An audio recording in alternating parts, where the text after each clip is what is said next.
and welcome. I'm Shinobi VTuber Robin Osiria, and today we will be playing through and reacting to the brand new Zenless Zone Zero version 1.6 main story.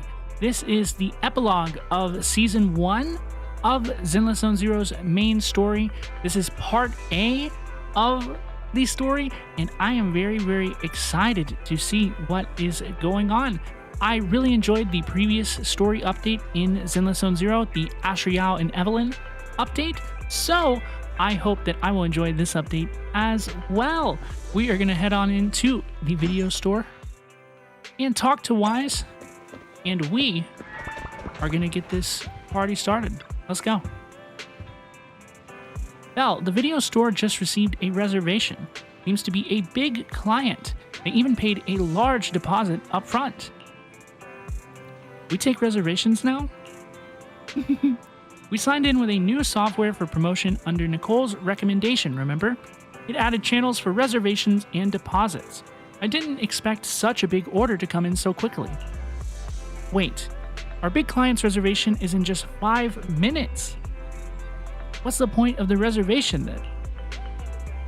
Maybe it's for making a payment in advance? That makes sense to me. Anyway, let's welcome the customer first.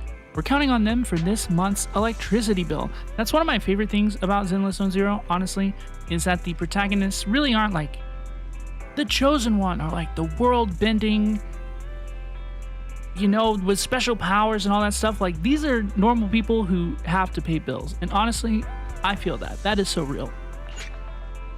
We are starting. Let's go.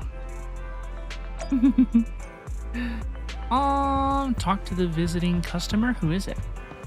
Oh my god, it's Hugo Vlad. It's Hugo Vlad. What is bro up to? Apologies for the intrusion. I'm Hugo. Let's just say I'm something of a collector. Collector of what? I've heard your video store is the most classy one in all of New Eridu, and I must say, it absolutely lives up to its reputation. I would be surprised if there were a bunch of video stores in New Eridu. The ambiance here is understated yet refined, elegant but still cozy. It's so soothing, like a steady beacon in the dark. I will admit that going into this version, I don't really have strong feelings about Hugo. I'm not really like a Hugo stan or a Hugo simp, you know. Honestly, I kind of expect that I don't think I'm going to like him that much, but I hope that I do, and I'm definitely going to give him room to grow upon me as we learn more about him and experience his story. I've also noticed some well-known individuals frequenting this place, including elite members from PubSec and HSO. We are a little high profile. Your achievements at such a young age truly impress me. Yep, that's right. That's me. I'm the best. Aw, thanks. I'm flattered. Yep, exactly what you said. Yep.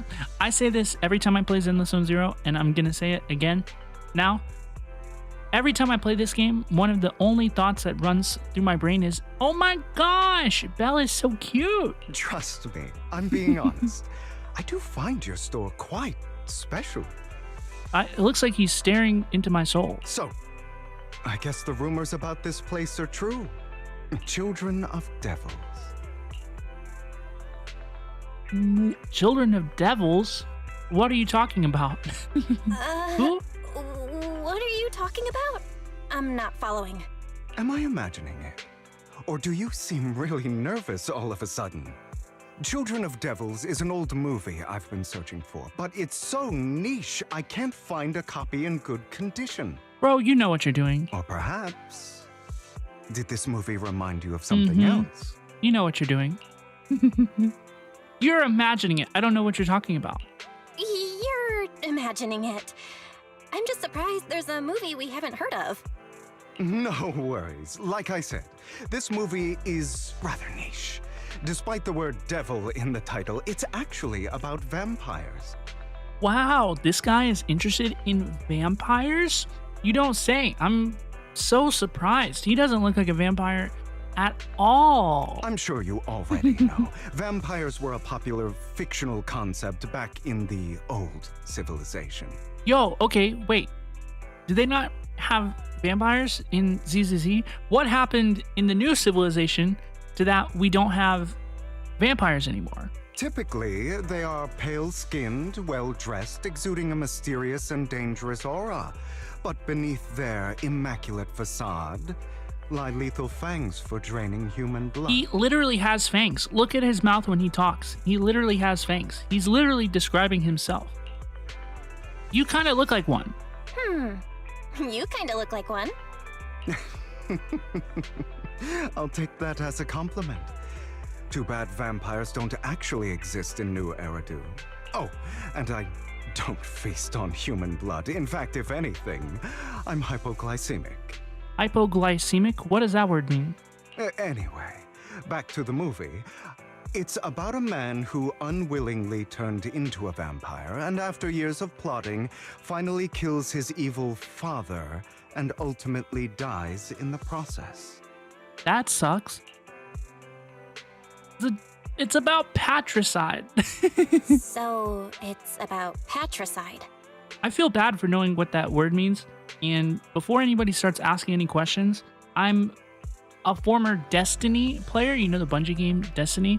And one of the best expansions, they had a character named Oryx. And the expansion was called The Taken King. And there was a mission called Patricide, and it was really, really good. You think so? That's how I learned that word. To me, it's more like a revenge story. The villain just happens to be the protagonist's father. Oops.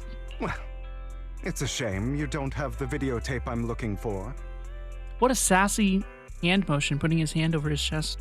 I'll just grab a copy of every movie you currently have for rent. What? Thank you for your patronage. You are way too generous. No offense, but you're being overly generous. You don't have a hidden agenda, do you? Yeah, it kind of seems like Hugo Vlad is just describing himself. He's talking about his own appearance as a vampire, and now he's talking about what happened to quote unquote like that character in the movie. You know, it sounds like he's talking about himself. I understand the skepticism, but I simply wanted to express my gratitude for discussing such a niche film with me. Is this movie even real? Your store is like a collector's gem in itself. Please, consider my payments here as an investment in a collector's prized find. Just as I'd expect from a collector. Your definition of a collectible is pretty broad. Just as I'd expect of a collector. Because of my work, I happen to know some of New Eridu's upper echelon. Some even collect human organs. Yo. Just some rumors circling around. Hope I didn't spook you. Being hyperglycemic is when you have high blood sugar? Ooh, I did not know that. I am not one to get spooked easily. I've seen my fair share of crazy stuff. That's nothing. I've seen my fair share of crazy stuff.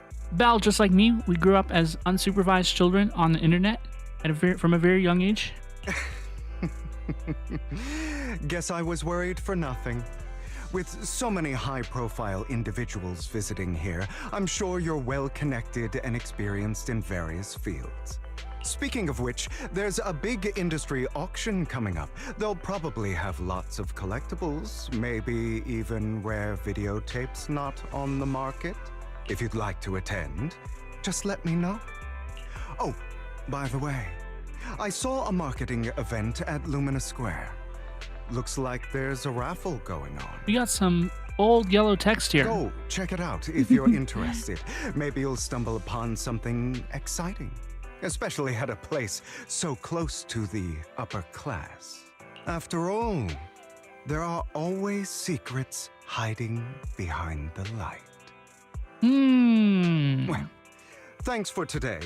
I'll take my leave for now. Until next time, my precious friends. Bye-bye now. Here we go. Season 1 Epilogue. Bury your tears with the past. I'm excited for this. I think that this is going to be pretty interesting. I'm expecting something quite interesting. I'm expecting a real story hook, you know, because this is a 2-part story. It's part A and part B that comes in the next update. So I am expecting I'm expecting something interesting to happen. I don't know what it's going to be, but I think it's going to be good. Belle, this Hugo sounds a bit odd. He seems suspicious.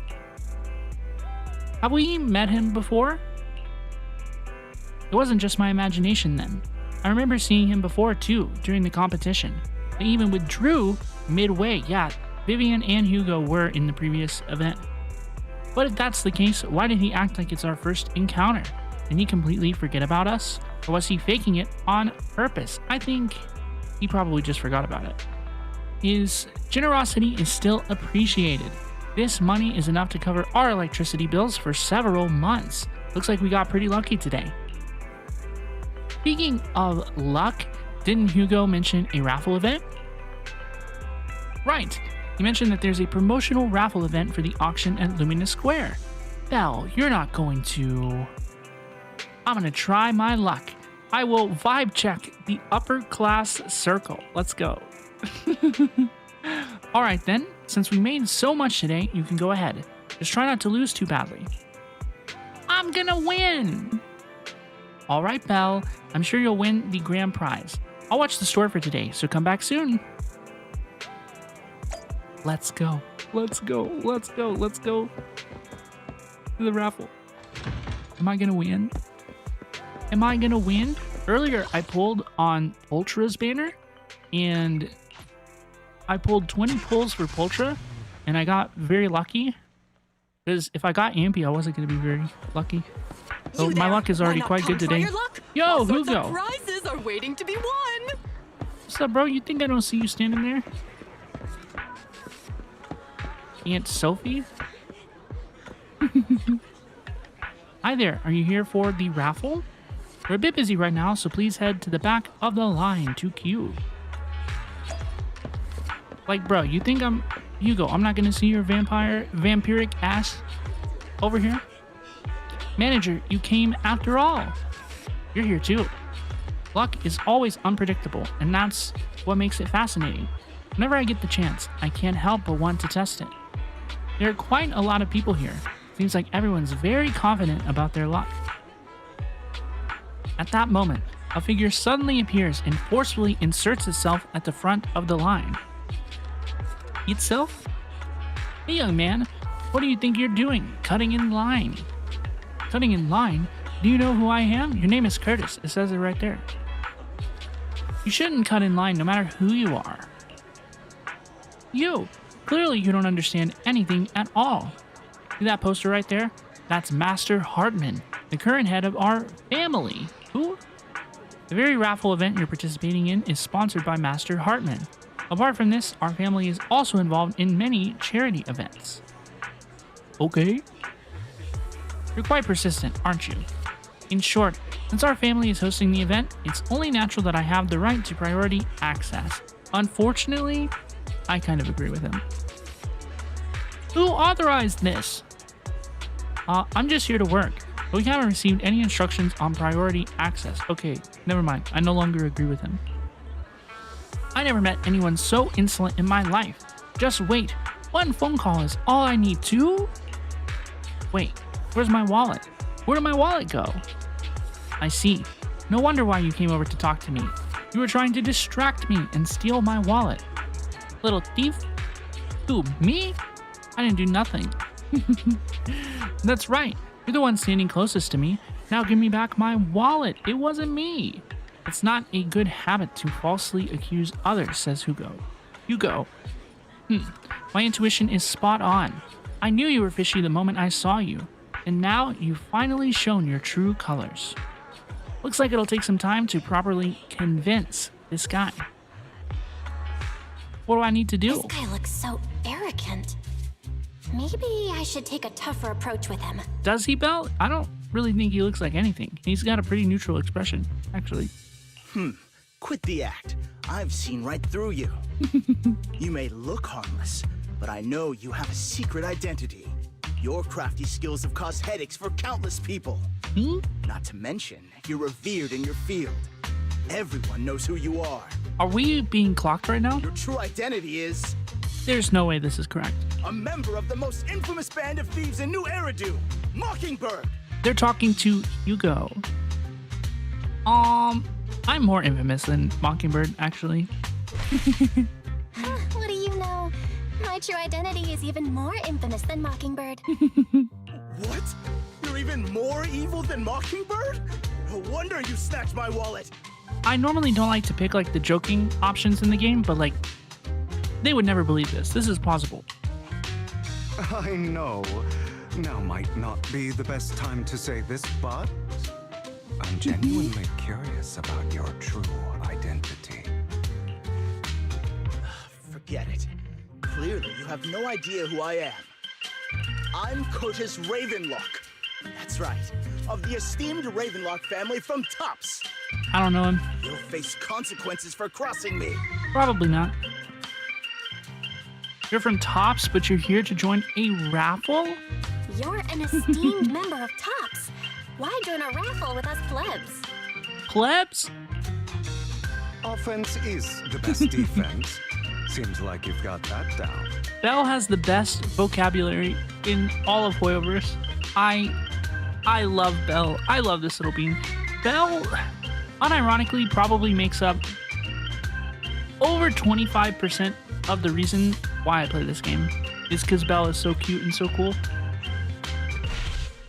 I'm only here because my family sponsored this event.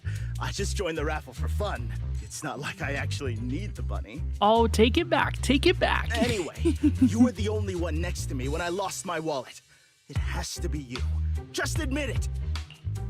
Dude, if I lost my wallet in public, I would not, like, accuse anybody nearby me. That seems very, very awkward.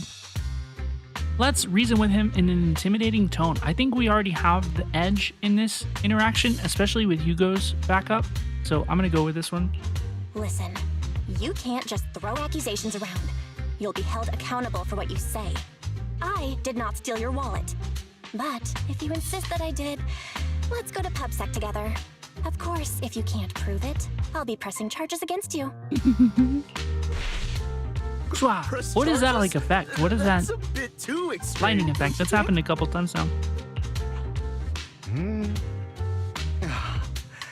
Looks like you found the right approach to deal with people like him. In any case, my wallet is missing. It had a ton of Denny's, so someone's got to answer for that. Doesn't sound like there was a ton of Denny's. Sounds like you're just shifting the blame. I don't want to help him look for responsible it. for your wallet except you. Let's be real. You're just trying to shift the blame. What is that lightning No one's effect? ever What dared is to that? speak to me like that before. Clearly, your accusation is baseless, Mr. Ravenlock. Your outfit, while elegant, shows unironed creases and noticeable signs of wear. You've likely worn it for a long time. Now that is an epic burn. Plus, the wet ink on your cuffs suggests that you rushed straight here from your workplace. Likely so you wouldn't miss today's raffle. Employed. Hashtag employed. All in all, it's clear you're not well off and quite careless. Chances are you lost your wallet yourself, and it probably didn't hold much cash. You know, if this guy didn't come over here accusing us of nonsense, then he wouldn't have to deal with any of this. Is that why you jumped to accuse others? Hoping to leverage your family name to make a quick Denny? Hugo is kind of cooking. I'm not going to lie. I'm not going to lie. I kind of like this dude. That's utter nonsense. Regardless, you owe this person an apology. Damn it. You'll regret this. Just you wait. I really, really hate it when innocent people are wrongfully accused. Me too. But it's all over now. I hope it didn't ruin your mood. I still have some doubts. I still have some doubts. Did he really just drop his wallet? Regardless of what really happened, he got what he deserved. Translation, we do not care. He should have known what would happen the moment he falsely accused you. Mm-hmm. People like that should have a taste of their own medicine. That sounds fair to me. Me too. Unfortunately, we don't usually see such fairness in our world, do we? No, the world sucks. Everything kind of sucks right now. That's why sometimes I don't mind resorting to unconventional methods to right the wrongs. You seem to be implying something. You seem to be implying something. Don't tell me. A good movie never spoils its Bruh. ending. But feel free to speculate.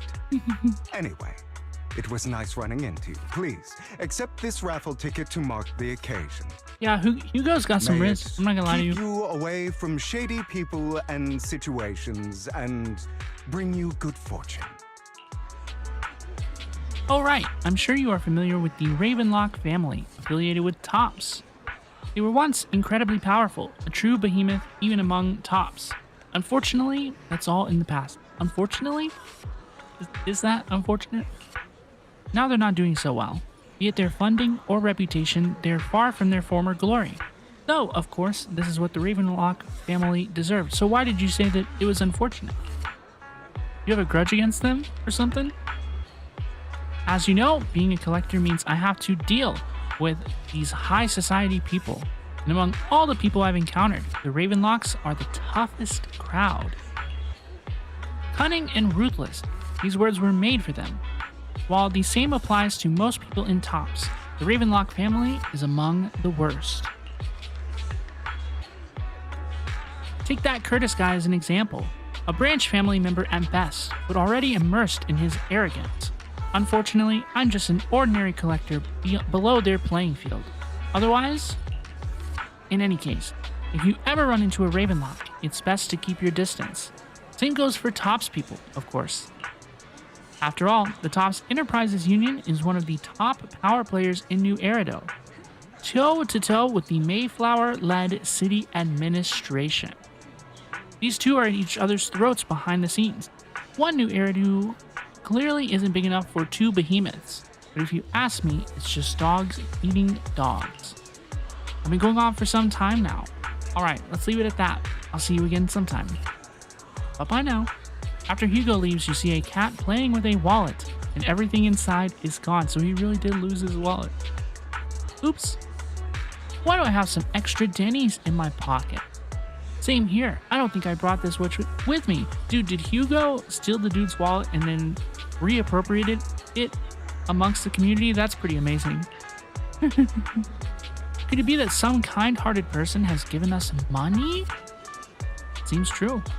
You also tentatively reach into your pocket and feel the raffle ticket that Hugo gave you earlier. In any case, your surprise to claim. Excuse me, I don't want to wait in line, please. Anyone else want to redeem prizes? Yes, I want a prize. Thank you and your friend for earlier. We would have been stuck with that guy otherwise. Alright, you came to claim your prize. Let's see, your ticket is... It's the grand prize! The only grand prize of this raffle has been won. Really? The ticket doesn't lie. That's right, today's grand prize is yours. Congratulations. I guess this is what they call good deeds get rewarded. I don't think that's what they say. The prize is 50,000 Denny's. Please keep it safe. Holy cow! Belle has struck the absolute... Oh, I really got 50,000 Denny's. Oh, okay.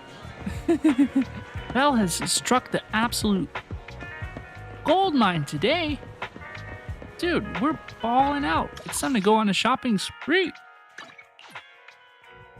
Take me to Belle in Siaga.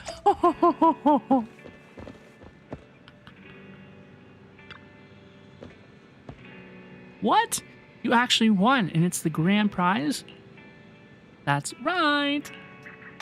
But the grand prize is only 50,000 Denny's. That's underwhelming. Though, from a moral standpoint, shouldn't we share some with Hugo? He probably doesn't need the pocket change. This all feels intended to me. Then again, we don't have Hugo's personal contact.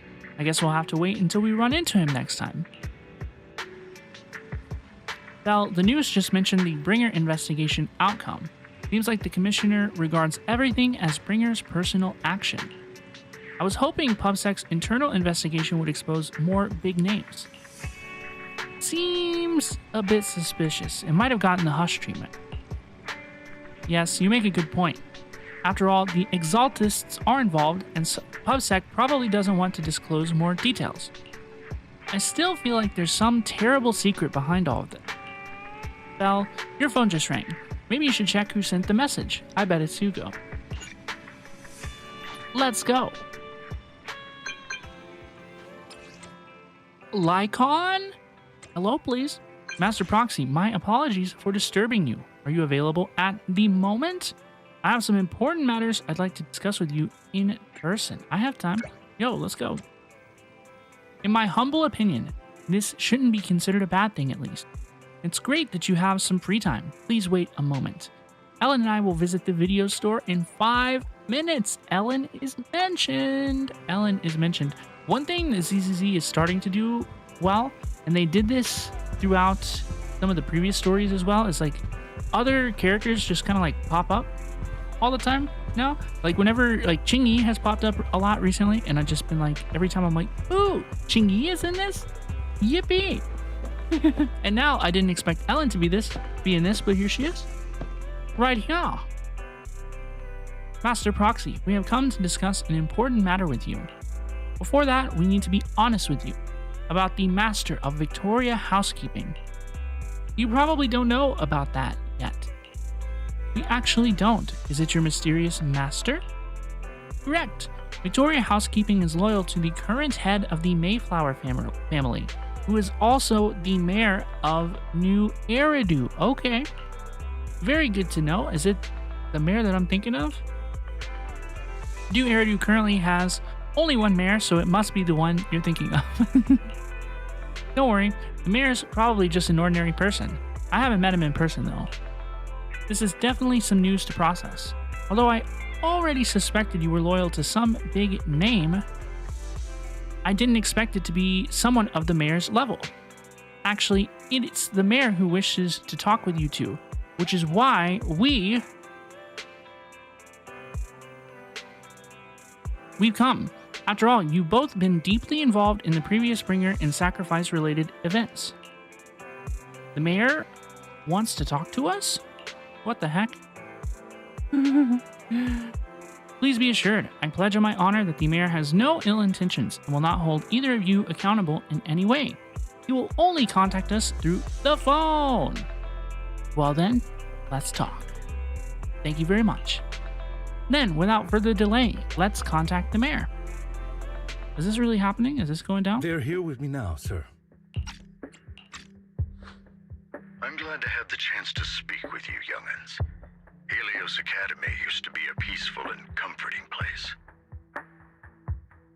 They know about Helios Academy? You know about Helios Academy? Yes, I do. And I knew your teacher, Carol. She was a kind person. Yo, okay. Okay, let's get into it. All right, let's go. I was truly sorry to learn that she was the one held responsible for the fall of the old capital. She was innocent. There's more to the story. She was innocent. There has to be more to the story. I hope so too. It's just that the fall of the old capital still weighs heavily on us all. But I believe you just got caught up in all of this. I'm sorry for what you've been through over the years. It must be tough. We will find the evidence to clear her name. Sooner or later, we'll find the evidence to clear her name. Then I sincerely wish you success. The real reason I reached out to you is to tell you something very important. Something about your eyes. Okay, so we're just getting like right into the lore in this update. Okay, I love the mayor. Mayor, you're my new favorite character in ZZZ. Bro just comes here and he's gonna tell us what we want to know. I stumbled upon some of the data Carol left behind. She spent much of her time studying ways to minimize the side effects of your eye implants. Teacher. Teacher. She was always looking out for us. Yes, which is why I believe this was her final wish. As her friend, I want to see it through. They were friends. Simply put, your eye implants are directly linked to your brain, and their functionality depends on your body's limits. As a result, the HDD system takes up a part of your body's capacity. This leads to certain issues, the most notable being that it suppresses your innate ether aptitude. Your innate ether aptitude. So the twins have an innate ether aptitude. I brought in a team of specialists to analyze Carol's data samples, and after some effort, they created a plan to upgrade the HDD system. That's crazy. After the upgrade, the HDD system will operate with significantly reduced power consumption, allowing for a substantial boost in your ether aptitude, or rather, a restoration to its original level. So the proxies personally are going to become more powerful. You mean we'll be able to enter the hollows ourselves? Do you mean that once the HDD upgrade is done, we'll be able to enter the hollows ourselves without Eos? Eos sent to the Shadow Realm. Exactly. Eos benched. You'll likely experience some discomfort at first, but you'll get used to it over time. I'll have the specialists from Marcel Group continue monitoring your physical condition to reduce the burden on your body and help restore your ether aptitude more effectively. I can't help but wonder if this was always the plan, or if this is a bit of a story retcon now that they have mostly removed the TV mode. I can't help but feel like that might be the case. Feels like there's some kind of catch. Yeah, what does the mayor want in return for this? Are you really giving us such advanced technology for free? Feels like there's gotta be some kind of catch. Besides, you must have known about us for a while. So why wait until now? He wants something from us. I'm not asking for anything in return. As for why I didn't reach out sooner, truth is, from what I've learned, your eyes possess even greater power. Perhaps the power within you could affect all of New Eridu. Damn. But you must understand, power is a double-edged sword. It can be used against enemies or allies. As the mayor of New Eridu, I must ensure everyone's safety. So I hope you'll forgive my caution. I'd been observing you for some time. That said, I'm confident to say that everyone at Victoria Housekeeping speaks highly of you. How nice of them. Miss Belle and Mr. Wise are both kind and honorable individuals. I believe they'll use their power for the right cause. The new Lycaon VA might take a little bit to get used to. Yeah, they're both good people. Cute! Thank you for your kind words. Even though we have no idea what this power is. You're not just saying that to get our hopes up. Yeah, the lore drops are insane. I feel like I've learned more about the main story of ZZZ, honestly, than I did in the entire 1.4 grand finale update. You know, honestly, I feel like I've gotten more information on the actual story, the main plot, the twins, in the first 30 minutes of this than I have literally all year so far. It's been insane. The mayor is literally the GOAT. Of course not. It's just that I don't have much information right now. I'll let you know as soon as I do. Well then, I'll let Lycaon assist you with upgrading the HDD system. We're just playing in a whole new world now. Rest assured he'll guide you through everything. You should be able to follow him with your knowledge. But I do feel like this could be a response to them removing the TV mode. I do. If you would follow me. Lycaon begins working on the HDD system. So we're going to go into the Hollow, probably today. After a while, you feel almost as if an invisible binding within you has been undone.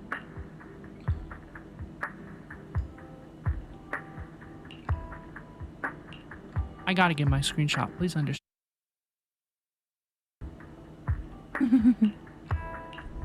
Your eyes and brain feel almost bloated, but it passes quickly, replaced by a sense of lightness and clarity that you've never felt before. It's almost like a blurry layer shrouding reality has vanished, and a mysterious power swirls within you. How are you feeling now? Etheric. All good, I think. This is crazy. Really? I'm feeling a bit off. Your body is adjusting. Give it time to adapt to the changes. As a precaution, hold off on entering the hollows until you feel better. I see. In that case, I'll sit back and help Belle for now then. I bet it's the opposite if you picked Wise as your MC. I bet Belle doesn't feel good and she's sitting here like, oh, I'm gonna help Wise. It's quite impressive one of you adapted so quickly. Your ether aptitude is now on par with most hollow investigators, meaning you're ready to explore regular hollows. Yeah, this is beginning to feel more and more like a response to TV mode. But you must be careful at first. Lycaon, Ellen, why don't you two go along? One of the data piles in the hollow near the metro is malfunctioning, and we need a skilled proxy to address it. I'll assign this task to you. Of course, you'll receive fair compensation upon completion. Take your time in the journeys ahead. You've got plenty of time to uncover your full potential. Nice. Lycaon is in my house. Master Proxy, if you are ready, let's enter the hollow together. Please be assured, Ellen and I will protect you and not let you get hurt. How cute. Do you think the proxies are going to become playable characters at some point? That would not surprise me whatsoever. That would not surprise me whatsoever. I think that I would like to see that, actually.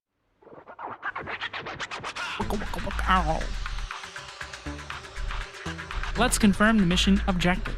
The mayor wishes us to retrieve information from 3 data piles here in order to update the carrot of this area.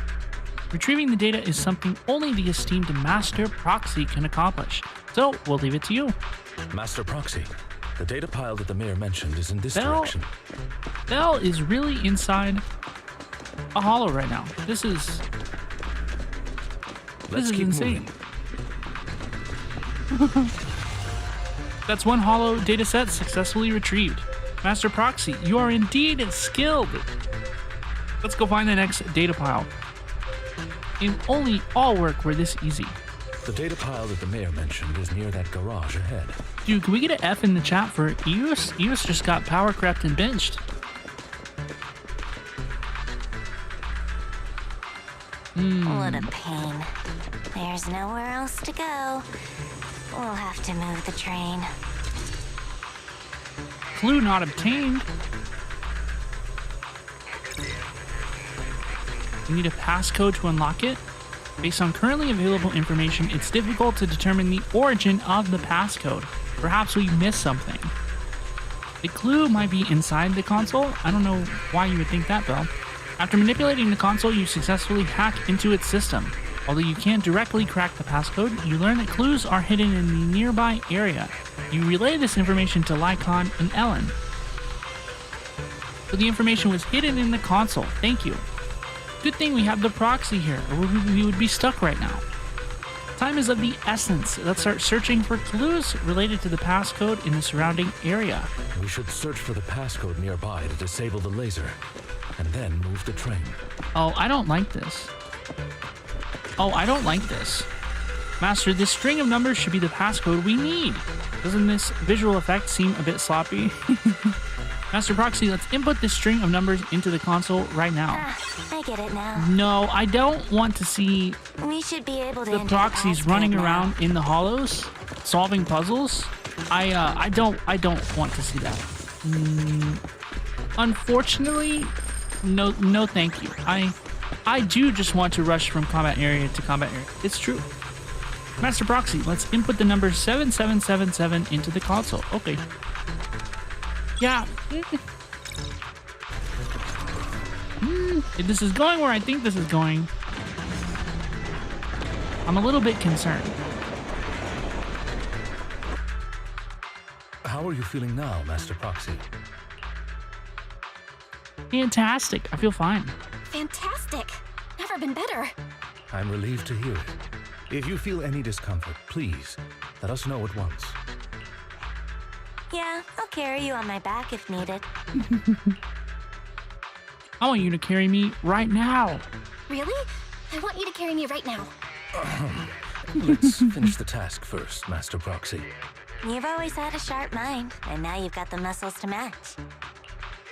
Thanks for the compliment. Thanks for the compliment? No, I was just thinking. When will you pick up some fighting skills? If you can fight, you could handle things in the hollow all on your own. That'd be pretty neat. Yeah, these people are becoming playable characters. I think they are. No, it has just occurred to me that the last couple updates in ZZZ have not had really any, like, puzzles in the main quests, in the stories, and y'all, this is a Hoyoverse game. You know, we have to have puzzles and stuff in the main story to slow the player's progress a little bit, so I'm not surprised at all that they're trying to find new ways to add puzzles into the game. We've obtained another piece of data. Master Proxy, the data pile is right up ahead. No, thank you. Enemies are approaching. Master Proxy, please focus on obtaining the data. We'll handle the combat. Okay. Worry not, Master Proxy. Let's see if I remember how to play these characters. Thank you. Sorry, I still need you guys to protect me. Looks like I gotta buck up a little. Proxy, you don't need to push yourself so hard. Nice. Blue knot obtained. Leave it to me. There are 3 parts. Let's hurry and find these scattered passcodes then. Oh, yeah. It's another passcode. We should be able to find the passcode nearby. Let's keep an eye out for it.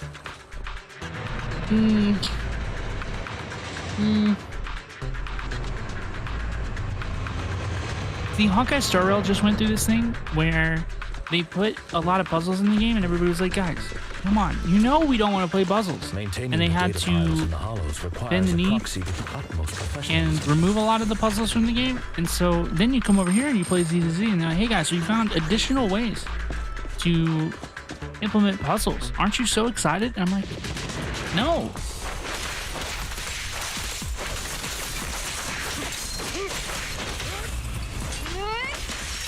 It's not criminal though. I'm talking a lot of smack, but it's far from criminal, y'all.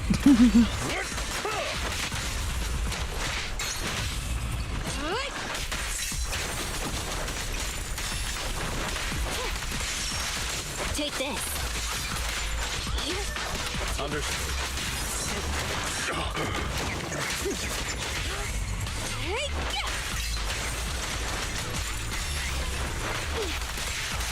Get lost.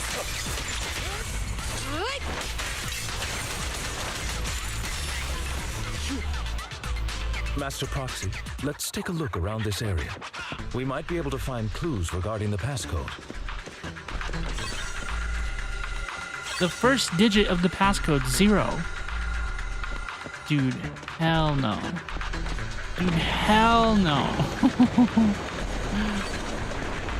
Proxy's moves seemed more fluid in that last battle. Master Proxy, this should be the second passcode.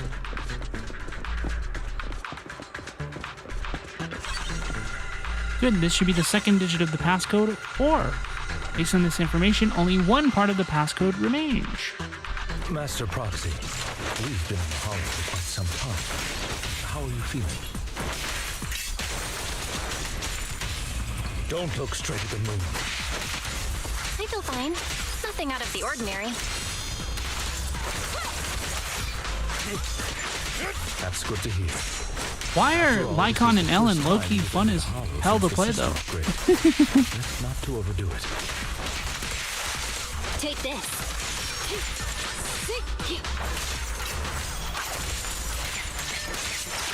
Get back. Let's end this fight quickly. Take this. She's pretty fun, dude.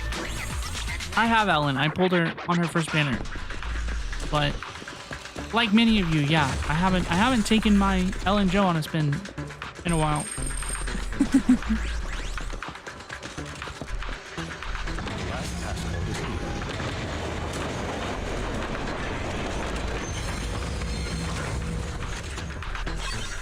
Here's the final part of the passcode, 51.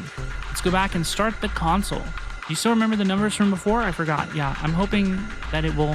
See, Lycaon memorized everything. Okay, so it's good. Okay, but how do we get back? Thank you for just porting us. That's very convenient. 0451. Okay.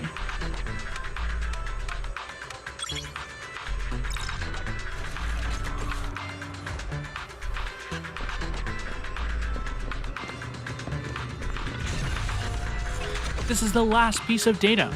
Master Proxy, our mission has been successfully completed.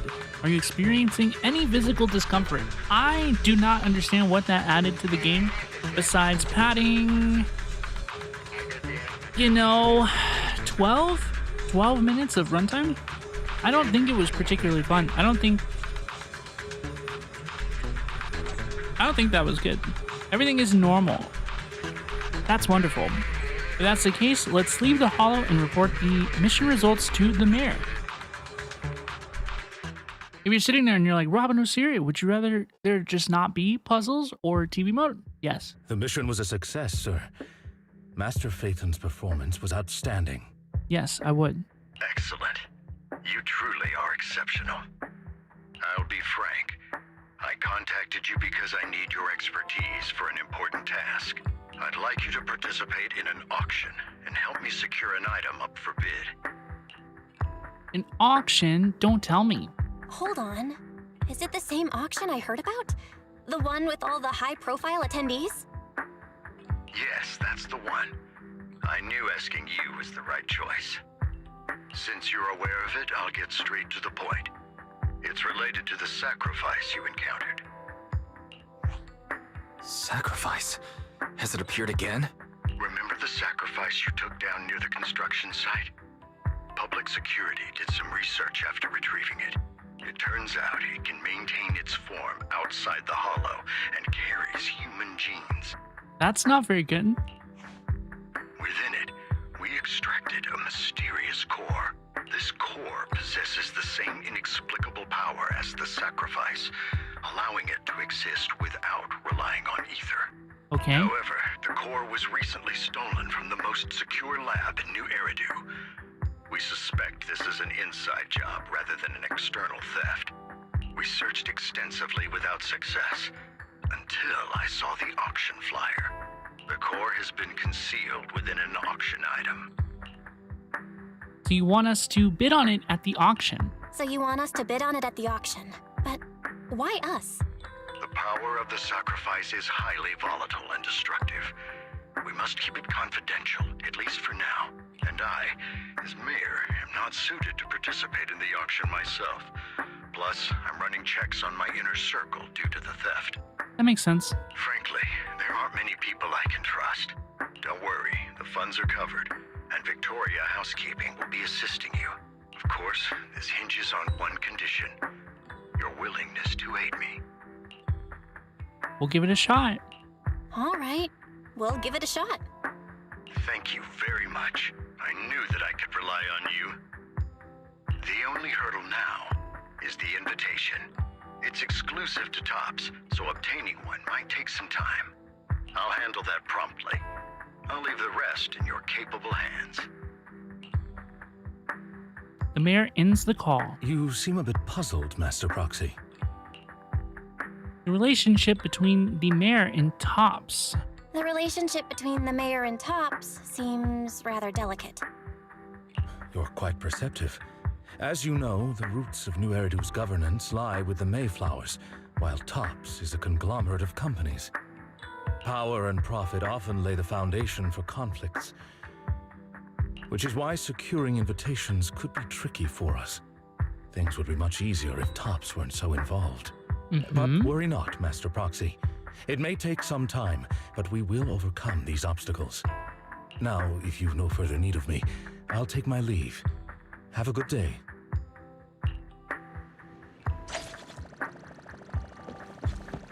Okay. Talk to Wise. Didn't that collector Hugo mention if we wanted to attend the auction to give him a call? This feels connected somehow. But he didn't leave us with his contact information. Odd, right? If he wanted us to contact him, why not leave a number? Did he just forget? He's probably watching us or something. Maybe we overlooked something? Maybe he left a puzzle for us to solve? Maybe he left a puzzle for us to solve, like in the movies. You've been watching too many movies, Belle. We need to separate fiction from reality. Come to think of it, Hugo did leave us a raffle ticket, and said something weird.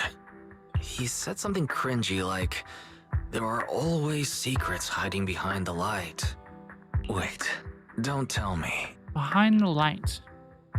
You hold the ticket up to the light and a string of numbers appears. It is indeed literally behind the light. I get it now. This guy watches too many detective movies. Anyway, let's try contacting him.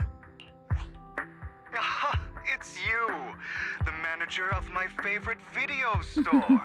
Glad you've cracked my little puzzle. I've been waiting for you to contact me. I was worried I might have left a bad impression. No, you're pretty cool. About the auction you mentioned. Actually, I have a favor to ask. About the auction you mentioned. Could you secure 2 invites for us? Ah, so you'd like to attend the auction? I'd love to assist, but unfortunately, I have some tasks at hand. But if you two can help me with my current task, I should be able to find time to get the invitations you need. What kind of task? What kind of task? Is it something I can handle?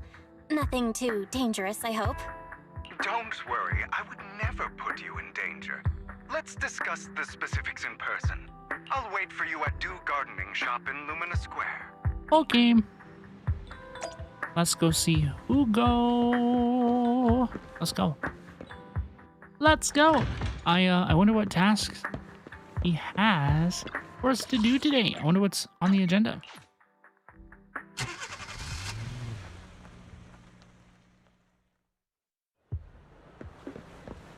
What you doing, bro? You've arrived, my friend.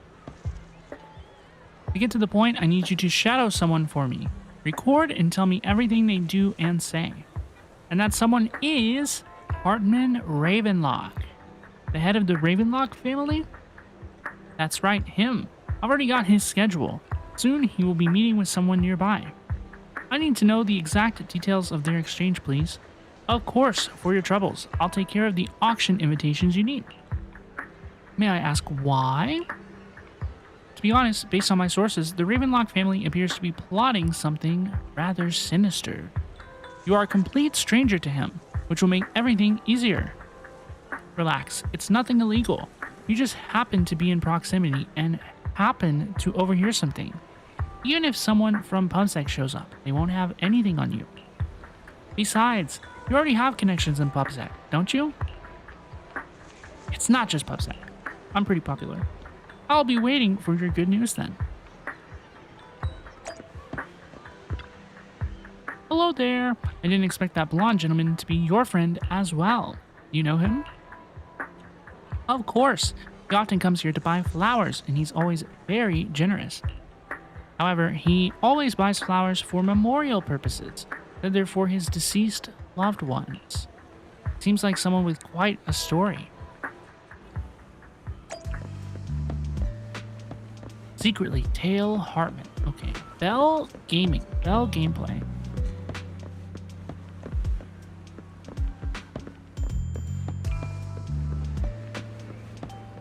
Belle Gaming. Another waste of my precious time.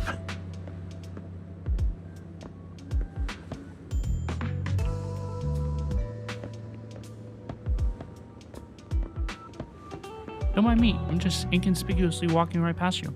There's no need to report such trivial matters to me. My time is precious. Get to the point. Organs? Didn't that get shut down already? The people behind it are gone, and here I had high hopes for her. But now? Anyway, shut the entire business down and make sure to do it clean. Understood? Oh, by the way, have you tried that medicine I mentioned before? As long as there's no problem, this thing is worth far more than your life. You better make sure everything goes perfectly. Don't forget, our partners are dangerous people. Failure is not an option. I was hoping to do a little bit of legitimate stealth sleuthing, you know, like if we're gonna have Belle gaming, you know, like if we're gonna be running around, like can I truthfully tail people, you know, with like a Metal Gear Solid like detection This time, system? I'll lead the family back to the top. See, I want to hide behind the dumpster, you know. How is the new insurance policy going? It's progressing smoothly. However, Master Hartman, can this thing really profit? Our funding chain is already... Of course it won't earn much. Breaking even would already be good enough. These are Master Edmund's orders. To improve our family's reputation, we must do some charity work. They're dumping all their unprofitable business onto us. Isn't this just too... Shut up. Of course I'm aware. To regain influence within Tops, we'll have to take it step by step. I will manage. After compiling the things you heard, you arranged to meet Hugo in front of the flower shop to exchange intelligence. Run, Belle, run!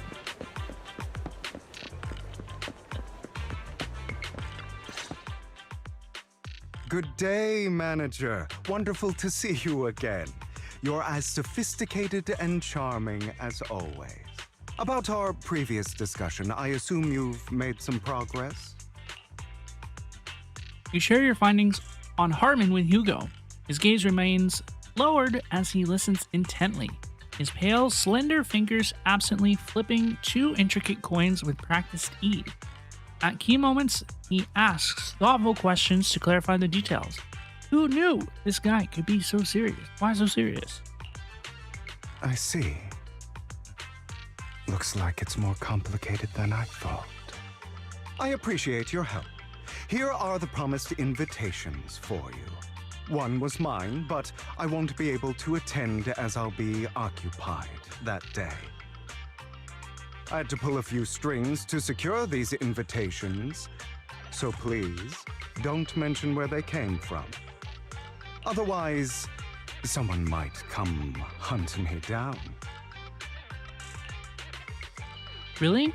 Wait, seriously? Is it actually that dangerous? Is the auction really that dangerous? Well, when you dance with sharks, you can't avoid risk. But I have faith in you, dear manager. I'm entrusting you with my life. My lips are sealed. Don't worry, my lips are sealed. And so are my brother's. I've been meaning to say, you're so close with your sibling.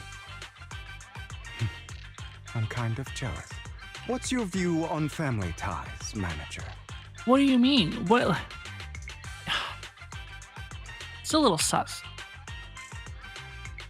It's a bond you must maintain with care and understanding. It's a bond you have to maintain carefully. Even as family, we might not fully know each other. For example, our, someone who was like a mother to us, loved us deeply, but also kept many things from us. She was gonna say mother. She was gonna say mother. She was gonna say mother.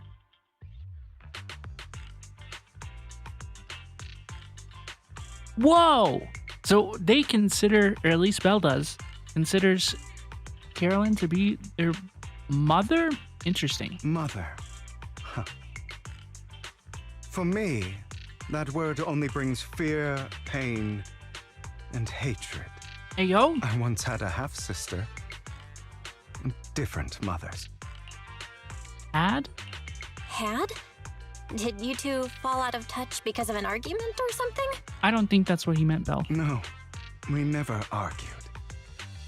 I would like to try, but it's too late. She's been gone so long. I can barely remember her face. My condolences. I'm sorry. I didn't realize it was a sensitive topic. My condolences. It's okay. I brought it up first, and it was ages ago. Anyway, back to what we were saying.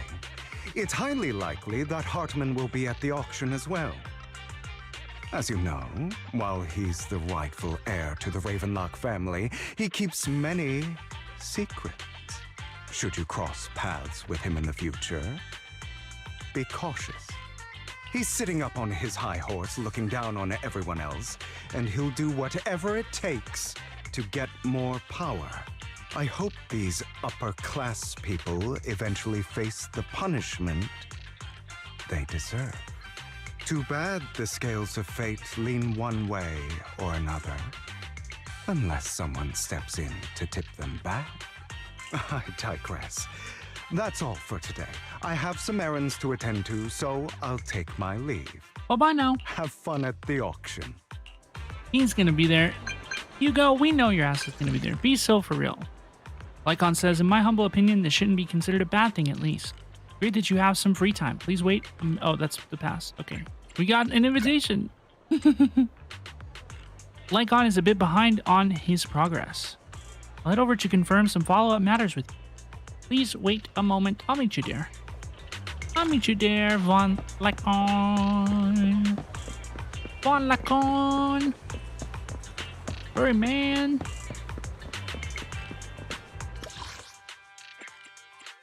Bow, bow, bow. It is a pleasure to see. It's been a while. They're just hanging out. Dog, it's been like 13 minutes. What's wrong, Von Lycaon? You look concerned. I seem to have caught a whiff of... No, it's nothing. Probably just my imagination. Oh, it's Hugo. He got a whiff of Hugo. Master Proxy, may I have a look at the invitation you received? Of course. This is indeed an authentic invitation. It's truly impressive that you were able to obtain it in such a short time. However, if I'm not mistaken, this invitation came directly from Tops. You are in contact with Tops as well. My friend has connections in Tops. A friend, I see. They must be quite the character. Don't worry, I won't pry further if you're reluctant to share. I am awaiting the time bomb that is this old man yaoi between Lycaon and Hugo Vlad. Well then, I'll take my leave. See you at the auction later. Have a pleasant day. Now that we've sorted out the invitation, let's get some good rest and prepare for the auction. Let's have a good nini. Go to the auction. Ooh. Ooh, ooh, ooh. BGM in this game is so good.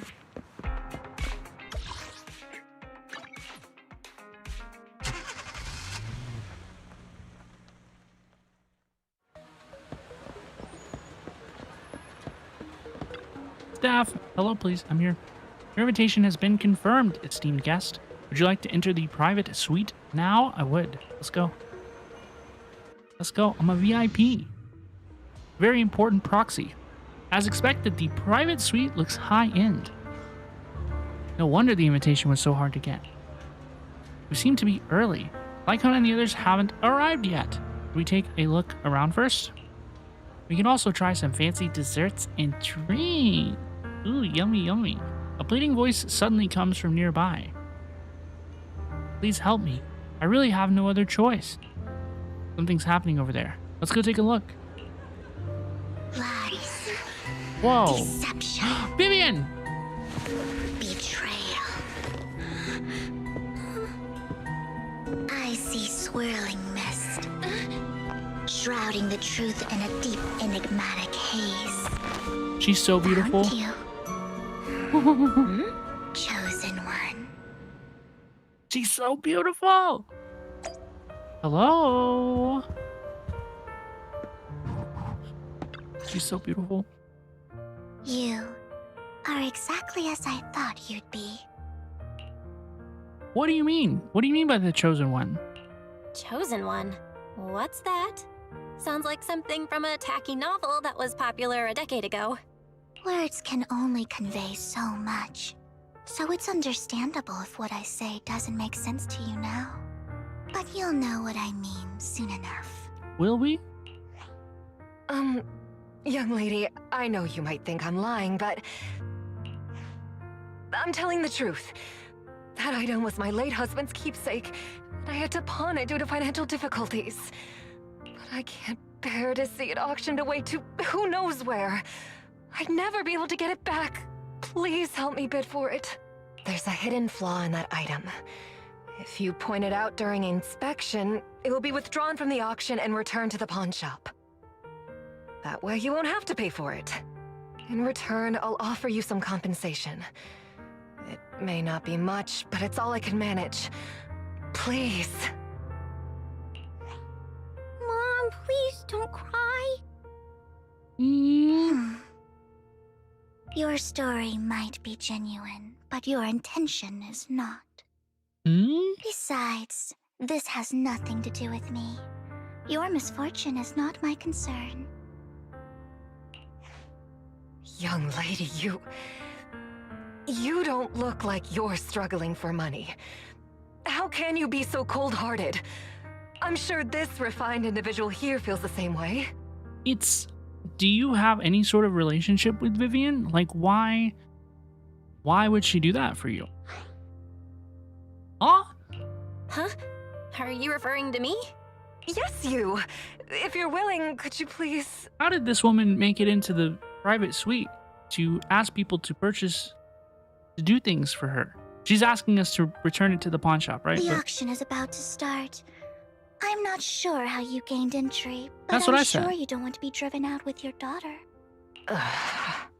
And you? The young lady's indifferent gaze turns towards you. Here's a little piece of advice. Don't let your sympathy easily sway you in an auction like this. Otherwise, you might get swindled. I'm Vivian, by the way. Pleasure to meet you. Hi, pretty. She's so pretty. She's so pretty. She's so pretty. She's pretty. Dear guests, It pains me to walk away. shortly. Please make your way to the venue. Are you alright? It seems you were caught up in some dispute just now. I'm fine. And I'm relieved. Actually, I overheard parts of the conversation. Forgive me for speaking bluntly, but it's rather strange to have guests like that mother and daughter at this auction. I agree. Perhaps, as the mysterious Miss Vivian said, they didn't enter through regular means. There may be more to this. But let's return to the auction. If you're interested in any particular item, you can bid on it. Master will cover the bill for you. Really? Then I won't hold back. Rest assured, Master's budget is quite sufficient. Regular auction items should not be a problem. Unless other parties also set their sights on that item we wanted. Should that happen, we'll adapt accordingly. I trust in your wisdom. During the conversation with Lycaon, a sudden, unexpected guest appears beside you. What a small world! So you got a new companion today. Where's that obnoxious blonde boy from last time? You talking about Hugo? Blonde boy? Hugo's a whole ass man. Obnoxious blonde boy? It's a long story. A friend of mine. I didn't expect someone of your caliber to be able to attend this auction. Is he talking to me or Von Lycaon? If Master Edmund finds out, he'll make sure to investigate where you got that invitation from. Who is that? You don't even know who Master Edmund is? He's a prominent figure in Tops, someone with the authority to speak on behalf of them. Master Edmund will also attend the auction. He has an extremely noble mark on his forehead that anyone who sees it will remember. Why am I wasting my breath? You wouldn't understand anyway. You better pray we don't set our sights on the same auction item. You'll have no chance of winning. After exchanging those harsh words, Curtis hurriedly leaves. Master, that gentleman just now seemed very hostile towards you. It looks like you two have some history. Why was he? But he looked like he was speaking to Von Lycaon. Like his body was positioned to look at Von Lycaon. Why? Just like, dude, just like turn him like 45 degrees. However, it's getting late. Let's head into the venue. Am I crazy? Like, it looked like he was talking to Von Lycaon. Please present your invitation. Hand over the invitation. Welcome to the auction. Please follow me. You enter the auction venue. First half features a variety of items, but none are what you're looking for. there's a strange yet amusing golden bamboo statue. Fortunately, your budget allows you to bid for it. The good news is you only have one opponent. Bad news is that guy is Curtis. You'll just have to take him down like last time. For some reason, that mysterious Miss Vivian also seems intrigued by this bidding and comes to our side. He may be from the Ravenlock family, but he's been entering the lottery in secret. Maybe he's not as well off as I thought. Ugh, what rotten luck. I didn't expect to see you here. I won't back down this time. Double your bid. Well then, let's double our bid. A commoner would never bid so high. Damn it. A strong move, setting the tone right from the start. You should just give up already. I'm dead set on getting this item. Let's try overwhelm him with your financial power. Good luck to you. Host, I increased my bid by 20%. Where could you have gotten so many Denny's? A solid move, but perhaps a bit too costly for me. Okay. Let's not rush into inflating the price. Seems like it's just the two of us interested in the item. Why don't we discuss this in private first? No. I won't back down. No matter what, I won't back down. Ugh, I didn't expect you to be so determined. This is the perfect moment to shake your opponent. You're really stubborn, huh? Is it really worth arguing over such a small collectible? Keep raising your bid without flinching. We're gonna crush him like a bug. Money in our pocket is our biggest advantage. Host, I'm raising the bid. The price is way more than it's worth. Forget it, I'm out. Yeah, it's not about the money, it's about sending a message. It's a bit overpriced, but it's still acceptable. You beat Curtis, winning the bid. Regardless, congratulations on your winning bid. Though, in my opinion, its aesthetic style is a bit ahead of its time. She's so pretty. But as long as you like it, that's what matters. After all, the true value of art is in the love people invest in it. The next item is truly exceptional. The final creation of a legendary artist. You see Belle and Wise in the corner over there? The artist's tale is quite fascinating. Unrecognized during his lifetime, his works were discovered by art collectors after his death and became hugely popular. Because of this, authentic works are few and far between, making each one incredibly precious. And this stunning final piece, anyone who loves his work won't want to miss it. Without further ado, let's get started! Starting bid, 200 million Denny's! Oh, Von Lycaon's in the corner over there in the bottom left too. Y'all see them? Wise, Belle, Von Lycaon? If I can get it for under 500 million, I can still turn a profit. 300 million! If I'm not mistaken, Wise, isn't that the item the woman asked Vivian to bid on? Yeah, that's the one. If our budget allows, perhaps we should. No. 1 billion. Even if his final piece is a collectible of this quality, starting at $1 million right off the bat. She just cooked him right to the bone. Since she doesn't have to earn her own money, any bid is just a number to her. Was that Vivian? Mm-hmm. Wow, she just said, don't let your sympathy sway you, then went ahead and bid anyways. Yeah, but she can literally afford not to take her own advice. Oh, this elegantly dressed lady certainly has refined taste. And deep pockets. So, is anyone ready to challenge this young lady? Invest in the legacy of a talented artist who left us too soon. Its value could double in the future. I'd advise against it. I'm going to bid on this no matter the price tonight. This young lady is certainly very confident. Our time is almost up at $1 billion. Going once, going twice, going 3 times. So Vivian got it for $1 billion. that woman and that girl. How wonderful. All right, ladies and gentlemen, that concludes the first half of the auction. Please feel free to unwind in the lounge for a bit, as more treasures await in the second half. Cool. I got a rather abstract item. Ooh, I'm The gonna talk to coffee here pretty is Vivian. drinkable. You have a strange look on your face. She's so pretty. Despite her ruthless exterior, she's actually quite kind-hearted. Though you wouldn't dare think that, would you? How did you know? How did you know? Looks like I hit the mark.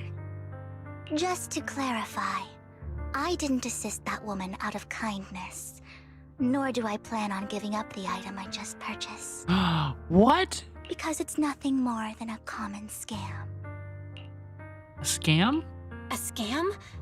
So you're saying that woman is a con artist? So why did she purchase the item? They'll tell you a tragic story, begging you to help bid on a collectible at a high price. They promise a reward and guarantee the item will be withdrawn from the auction, so you think you won't have to pay anything. But the reality is, once you bid, the deal is done. No going back. And you end up shelling out a hefty sum for something worthless. So why did you still bid on the item? That's what I'm So- saying. Why did you still bid on the item? I really enjoyed the story of that legendary artist. Art at its essence sells stories, doesn't it? I'm willing to pay the price for the stories I choose. That's another lie. Looks like you believed me. I didn't believe you. I didn't really believe you. Let me give you another piece of advice. Appearances can be deceiving. People often mask their true intentions. Sometimes, what you can't see is the real truth. Vivian suddenly approaches, blinks, and silently mouths two words. Master Proxy. She knows our proxy identity? I hope next time you'll accept my invitation, and not that of these pretenders. I'll see you soon, my friend of many secrets. Oh no. Oh no. The second half of the I didn't know auction is that about she to knew, begin. because I know that Please Vivian make your way to the venue. is obsessed with the proxies. So, is she obsessed with The us second too? half of the auction is about to begin. Presumably, right? Please make your way to the Okay, venue. so she knows. Let's enter the venue. Let's go. Ladies Whoa. and gentlemen, welcome back. Whoa! What a piece of art. Up next in our auction is tonight's showpiece, the one-of-a-kind Robe of Heroes. Legend has it that, long ago, this was a garment that only a hero could wear. What's truly fascinating is the unique gem embedded in the collar of this robe. It's unlike any gem I've ever seen. Almost magical. Sacrifice core. A weird core extracted from a sacrifice, radiating an ominous aura. It seems to be hiding a mysterious power. Ooh. Wise, that gem's probably what we're looking for. Such an important item, yet it's just there on a piece of clothing, completely unprotected. How They don't know. How This gaudy. auction sure is busy. There's people of all sorts, whether they belong or not. What do you Robe mean? of Heroes. What a tacky name. Nonetheless, I'll secure it. In the name of the Ravenlock family. We will all be bidding, and we all build, and we all Yes. bid. I see it. Yes, I see it. Who is that? Seems authentic.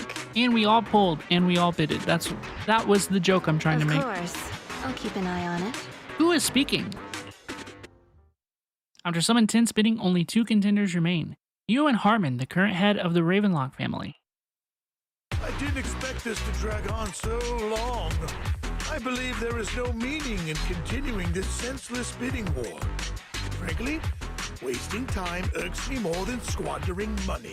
So, my friend, let's cut to the chase. What did you have in mind?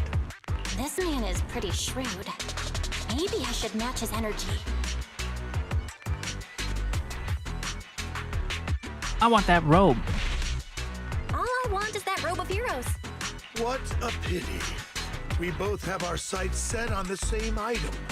It seems there is no hope of us coming to an accord. I'd suggest taking a less direct approach with someone like Hartman, lest he prey on your weaknesses. There are more antiques in this auction than just the robe. Why rush into this? You might find something else you prefer. I'm not here for antiques and collectibles. I know the secrets of that robe. No. I want that gem. That seems more plausible. Honestly, I don't find that robe of heroes all that impressive. All I want is that exquisite jewel on the collar. Oh, well, maybe Could you that's not perhaps what I sell should have me picked. Just the gem? What I'm going for is that we want it because it's cool, but we're not aware of any like mystical properties that it possesses. That's what I'm going for. I cannot accept that, my friend. You're unaware of the true value of that gem. But it seems like he is. A wisely pointed question. Now we know the gem is his true aim. The Ravenlock family always gets what they desire. If you have any doubts, feel free to ask around. Is this a threat? So do I. What a coincidence. I, too, always get what I want. You're quite confident. You know when to stand your ground. Well done. My time is valuable, my friend. I've already lost a significant amount of Denny's talking to you. If I offer you a token of appreciation, let's say a hefty sum of Denny's, would you consider backing out of this bid? I'll give you the same offer. Ooh. In that case, if I were to give you a hefty sum of Denny's, would you back down? I fear I still don't price is understand this like beyond your means. lightning effect that's happening every time some. It's been a while since someone dared speak to me like that. All right, since I can't sway you, we'll have to settle this with our financial power. Sure seems so. But let me be clear. No matter how high it goes, I won't back down. Oh no. Though the mayor gave us a huge sum of Denny's, I have a sinking feeling it won't be enough to outbid this rich jerk. It'll be fine. After a round of intense bidding, Hartman secures the robe of the heroes at a ridiculously high price. What? We lost? Thank you, everyone. It appears I'm the final winner of this auction after all. Yo, that's not cool. Well, I'll be taking this masterpiece with me. Of course. I must extend my sincere gratitude to all of you. Damn it, we almost won. Ugh, Denny grabbing jerks. I got a message from Hugo. He wants us to look up. What happened? What? Why'd the lights go out? Vivian. What's going on? The power went out? Mommy, I'm scared. Oh, this is freaky. This is freaky. Ladies and gentlemen, No. welcome to tonight's auction. My apologies for the long and dreary opening. Whoa. Losers always have a lot to say. That guy. Losers looks always have a lot to familiar. say. Belle, do you not recognize him? Is that? What are you all standing around for? Someone deal with this intruder! I like how he has a spotlight as well. How uncouth. I love that word, I'm simply uncouth. here to reclaim what's rightfully mine. He wants the robe. When did you? Specifically the gem. Well then, tonight's show is coming to an end. I wish you all a lovely evening. Bye-bye now. Yours truly, Mockingbird. After him! Catch that thief or forget about getting paid tonight! Go, we gotta go. I can't believe he's here. And his target happens to be that core, too. Lycaon recognizes Hugo.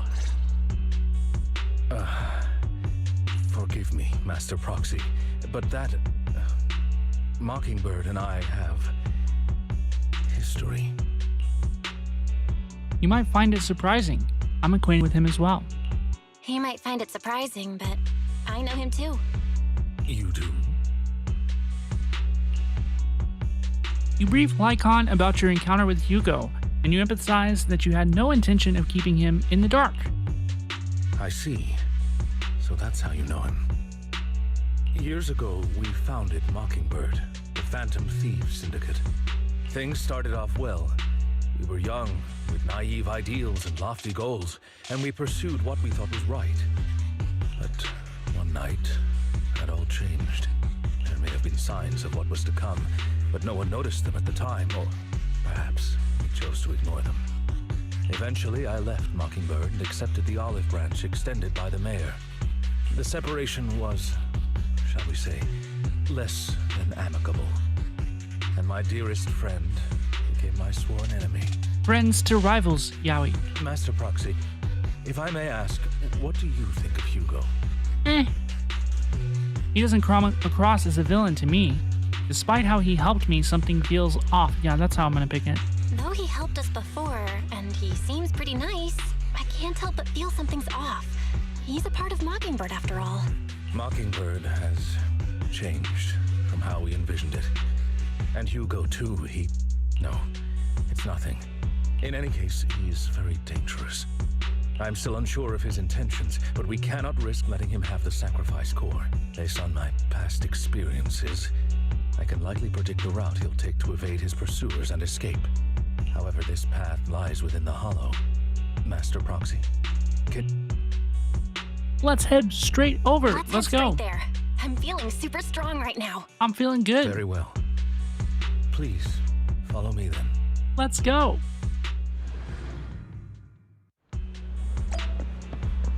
Chase after Hugo with Lycaon. Let's go. Master, it's this direction. If we enter the hollow from here, we should be able to track him down. About your sibling. He's already gone home. It's good to hear. Worry not, I'll ensure your safety at all times within the hollow. You seem to know him well. We were best partners after all, and that won't change. Heyo? Master Proxy, if you're ready, let's enter the hollow now.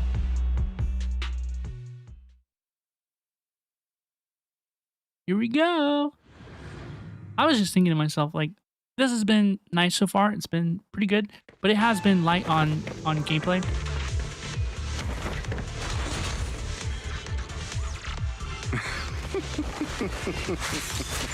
As I thought, Hugo really is here. When we were still working together, this is where I'd put my DPS character if I had one. To attack, yet easy to defend.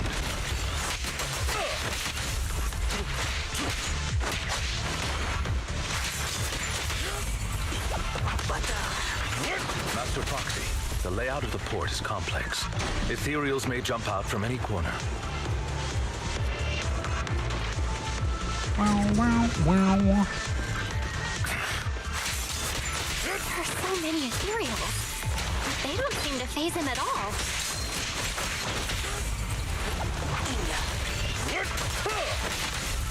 Though I am loath to admit it, that man is quite formidable.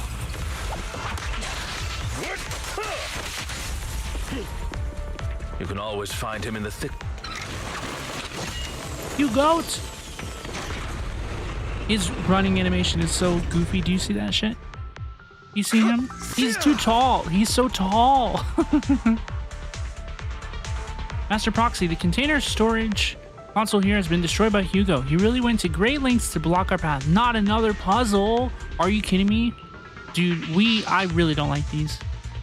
I really don't like this.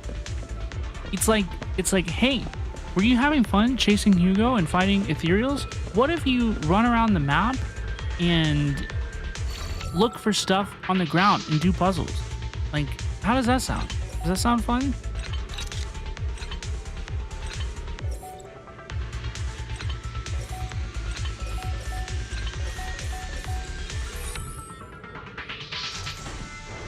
They do this with all the games, dude. Stinks.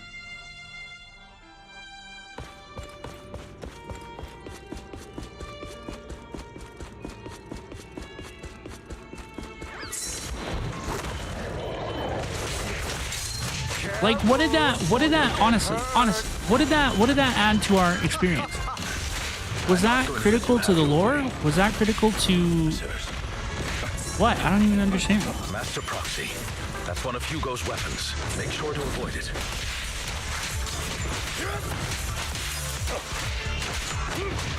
It may look like a coin, but it's actually a dart.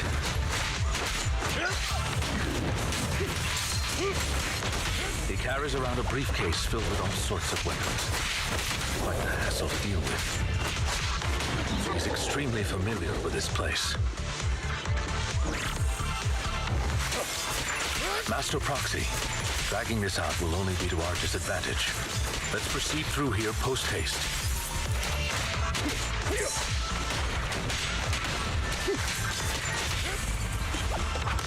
Stay calm now.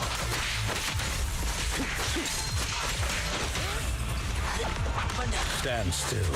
The mechanism here isn't damaged. It's still functioning normally.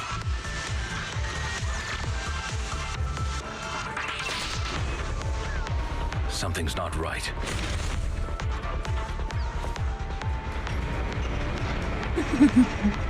There's something so just like inherently funny to me about Hugo. Like, he's unintentionally funny, I fear. Stay calm now. Why does the fucking Bangbu do 3 times as much damage as Ron Lycaon does? Can I play as the Bangbu? Can I main the Bangbu? Look at this. Stand still.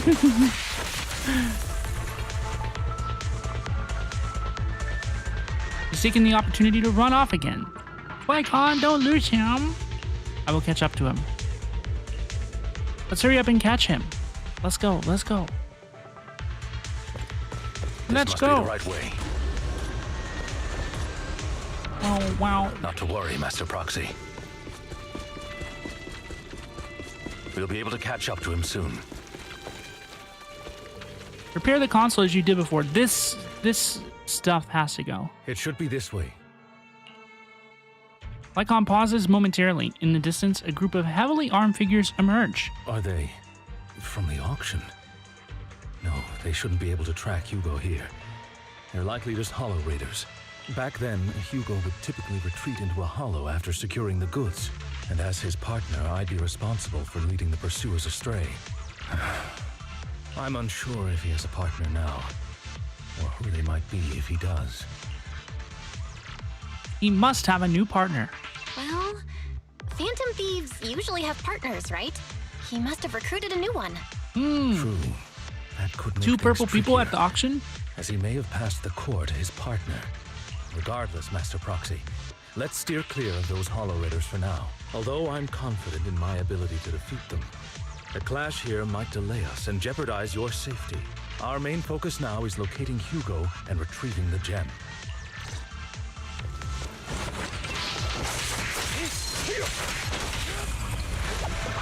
Stay calm now. That was clunky as well. Stand still.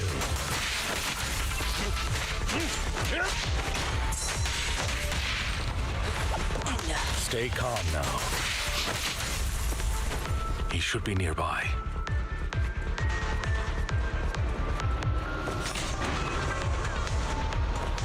Wow, wow, wow, wow, wow.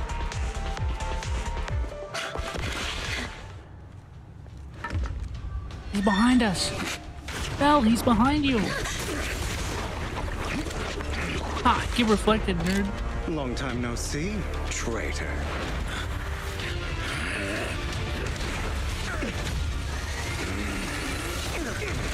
Yo! Here we go. I think Hugo's gonna win. It was you who broke the oath, not me. You haven't changed, pompous and self-righteous. Oops. Oh no.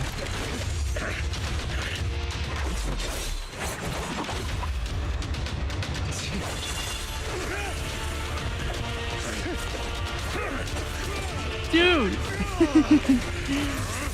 Beyond reason. Both of you! No!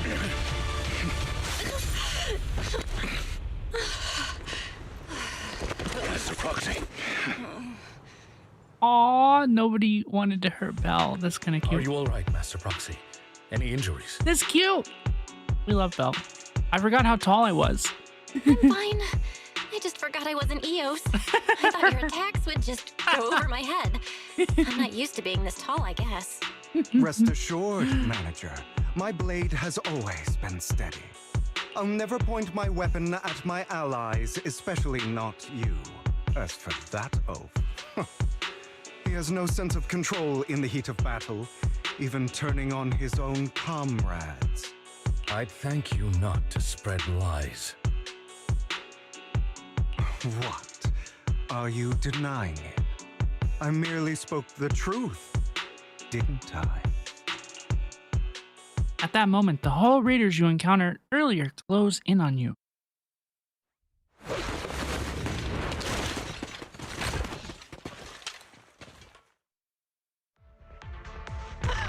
Thought we were in for a tough day, but it seems we struck gold in the end. You guys are about to get cooked. If you value your lives, you better hand over all your etheric resources and any other valuables you've got. I have no conflict with you, gentlemen. I'm here for personal reasons, not to mine ether resources. Cut the crap. It's been a rough day, and we need something to make it right. Whatever your business is, pay your dough or bite the dust. Pay our dough. This is the Hollow. You're not claiming this Hollow as your own, are you? Not even the current mayor of New Eridu would dare to make that assertion. Am I correct, Mr. Mayflower Watchdog? You sure have a mouth on you, pretty boy. Don't push it. We've buried idiots like you in the Hollow before, and soon you'll be joining them. I'd urge you to reconsider. Huh? Unfortunately, your kind advice has come too late. They've already worn my patience thin. I don't know. Why are we listening to these dudes? Yeah. Hugo swiftly deals with the Hollow Raiders. That's all we needed to see. Help me! Scared? Then perhaps you should think twice before you act. You've made your bed. Now lie in it. Sorry! I'm so sorry! Please have mercy! Spare us! We won't do it again! Are you quite done blowing off steam? Don't kill them. I'll hand them over to public security once we're out of... Who do you think you are to tell me what to do? True. They weren't planning to show you any mercy, yet you forgive them so easily. You haven't changed at all over the years, Lycaon. To hell with you and your foolish fantasies of being some almighty savior. Haven't you learned your lesson from what happened with your eye and legs? Yo! My principles remain unshaken. No one has the right to take another's life. Sinners deserve punishment. Do you know how many lives they've taken? I'm merely delivering the justice the world needs. It is not our place to pass judgment. I know I will not sway you. There's no point in continuing this argument. Fight about it. I will stop you. I always will. Go ahead and try. I will defeat you. I always will. Be prepared to kneel before me. You talk too much. Hugo boss fight. Let's go.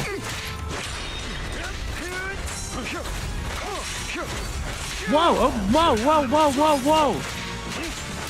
He's got a couple additional attacks in that combo.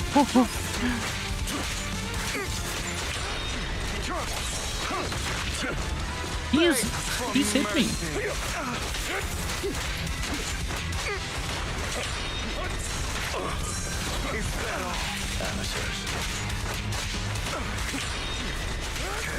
Is he parrying me somewhere in there? This thing does so much damage, it's I advise preposterous. against trusting anyone from the Mayflower family. Or their dog. This power? How many bodies did the mayor step over in his ascent to power?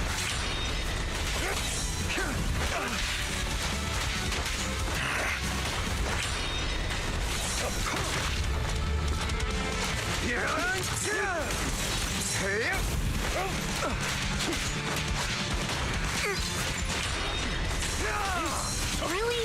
Do you two have to do this now? It's absolutely critical to the plot, Belle. My apologies, dear manager, but I'm itching to teach him a lesson. Shut up.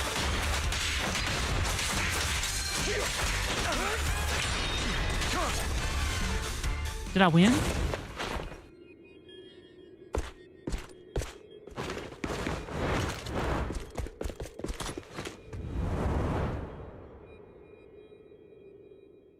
I am so sorry about that, y'all. I have been experiencing computer problems recently, and that was like the worst of the worst of the worst. Okay, that was like the worst of the worst of the worst. I hope I never experience that again. I'm taking my computer to the shop tomorrow. Okay, I'm taking my computer to the shop tomorrow, and I hope to have it fixed soon. Okay, but let us continue and finish this story, and let's see how. I think this is the end. Let's see how it ends. Okay. Hello, please. Okay. Does a phantom thief even need faith? Of course. What else would we fight for? For wealth, fame, and power to stand at the top, so nothing and no one can imprison us. Isn't that what everyone desires? Or perhaps by faith. Do you mean something asinine and empty, like justice, dreams, or friendship? Flashback to young Hugo and Lycaon. Hilarious. Grow up, Lycaon. It's time to let go of your naive fantasies of being some almighty savior. You just don't get it. All right, enough squabbling. What I'm trying to teach you is very simple. I may not walk the path of justice, but I do not walk the path of evil. There's too much injustice in this world, and there are times when it becomes necessary to right those wrongs with unconventional methods. Taking lives, however, is out of the question. Life is a precious gift, one that nobody has the right to steal. No one should have the authority to judge whether another lives or dies. Keep that in mind. That's what their master said, but Hugo doesn't seem to follow this philosophy anymore. I will. Or even then. You don't seem convinced, Hugo. As you mentioned, this world is unjust. That's why we must strive to bring fairness to this world. Those who cause harm should face consequences, just as those who take lives should. But not all lives hold the same value. Sometimes, you may need to eliminate one if it means saving more. You're too proud. Your pride may lead you astray. I have my own path and beliefs, Jack. I'll determine for myself what's fair and unfair. Hey, watch your mouth. If it weren't for Jack, you'd be dead already. They were bickering from a very young age. You're a smart They look kid, like young Hugo. adults here. Skilled too. You could Maybe easily take the teenagers. life of a sinner. However, what if one day you found out you were wrong? What if that so-called sinner were innocent? Could you bring them back to life? That's a pretty good philosophy, honestly. I wouldn't make That makes sense. that mistake. To err is human. Everyone is bound to make mistakes. It's good you are open with your thoughts. I just don't want your troubled past to weigh you down, because your hatred doesn't define you. It only eats away at you. Are you okay? You've been quiet for a while. He was What's lost in wrong, his train Lycaon? of thought. You've been quiet for a while now. My apologies, Master Proxy. I was just reminded of some past memories. Before Hugo and I founded Mockingbird, we had a mentor, Jack. He took us under his wing when we were in dire straits, imparting his skills and life lessons. But Hugo didn't agree with his viewpoints. Perhaps our paths were always fated to diverge. What caused your split with Hugo? Okay, I'll admit. I've been itching to ask. Why did you two split up? Mockingbird faced numerous triumphs, but also setbacks. And one of them was a disastrous one. What happened? Hugo. Ooh. You? Is this you? All this? He killed a lot of people. So what if it was? Have you gone crazy? Have you been planning this all along? You'd bury all these lives in the name of vengeance? They deserve to die. Especially my so-called father. So he was talking about himself all that time ago. I should have killed him a long time ago. A really long time ago. You know what, Lycaon? There's some people whose only purpose in life is to bring more suffering into this world. Sometimes murder is what brings justice back into this world. And for that, I must stain these hands in blood. He's a bit dramatic, don't you think? Enough! Can't trust anything you say anymore. I'm leaving Mockingbird, now! Where are you going? Anywhere.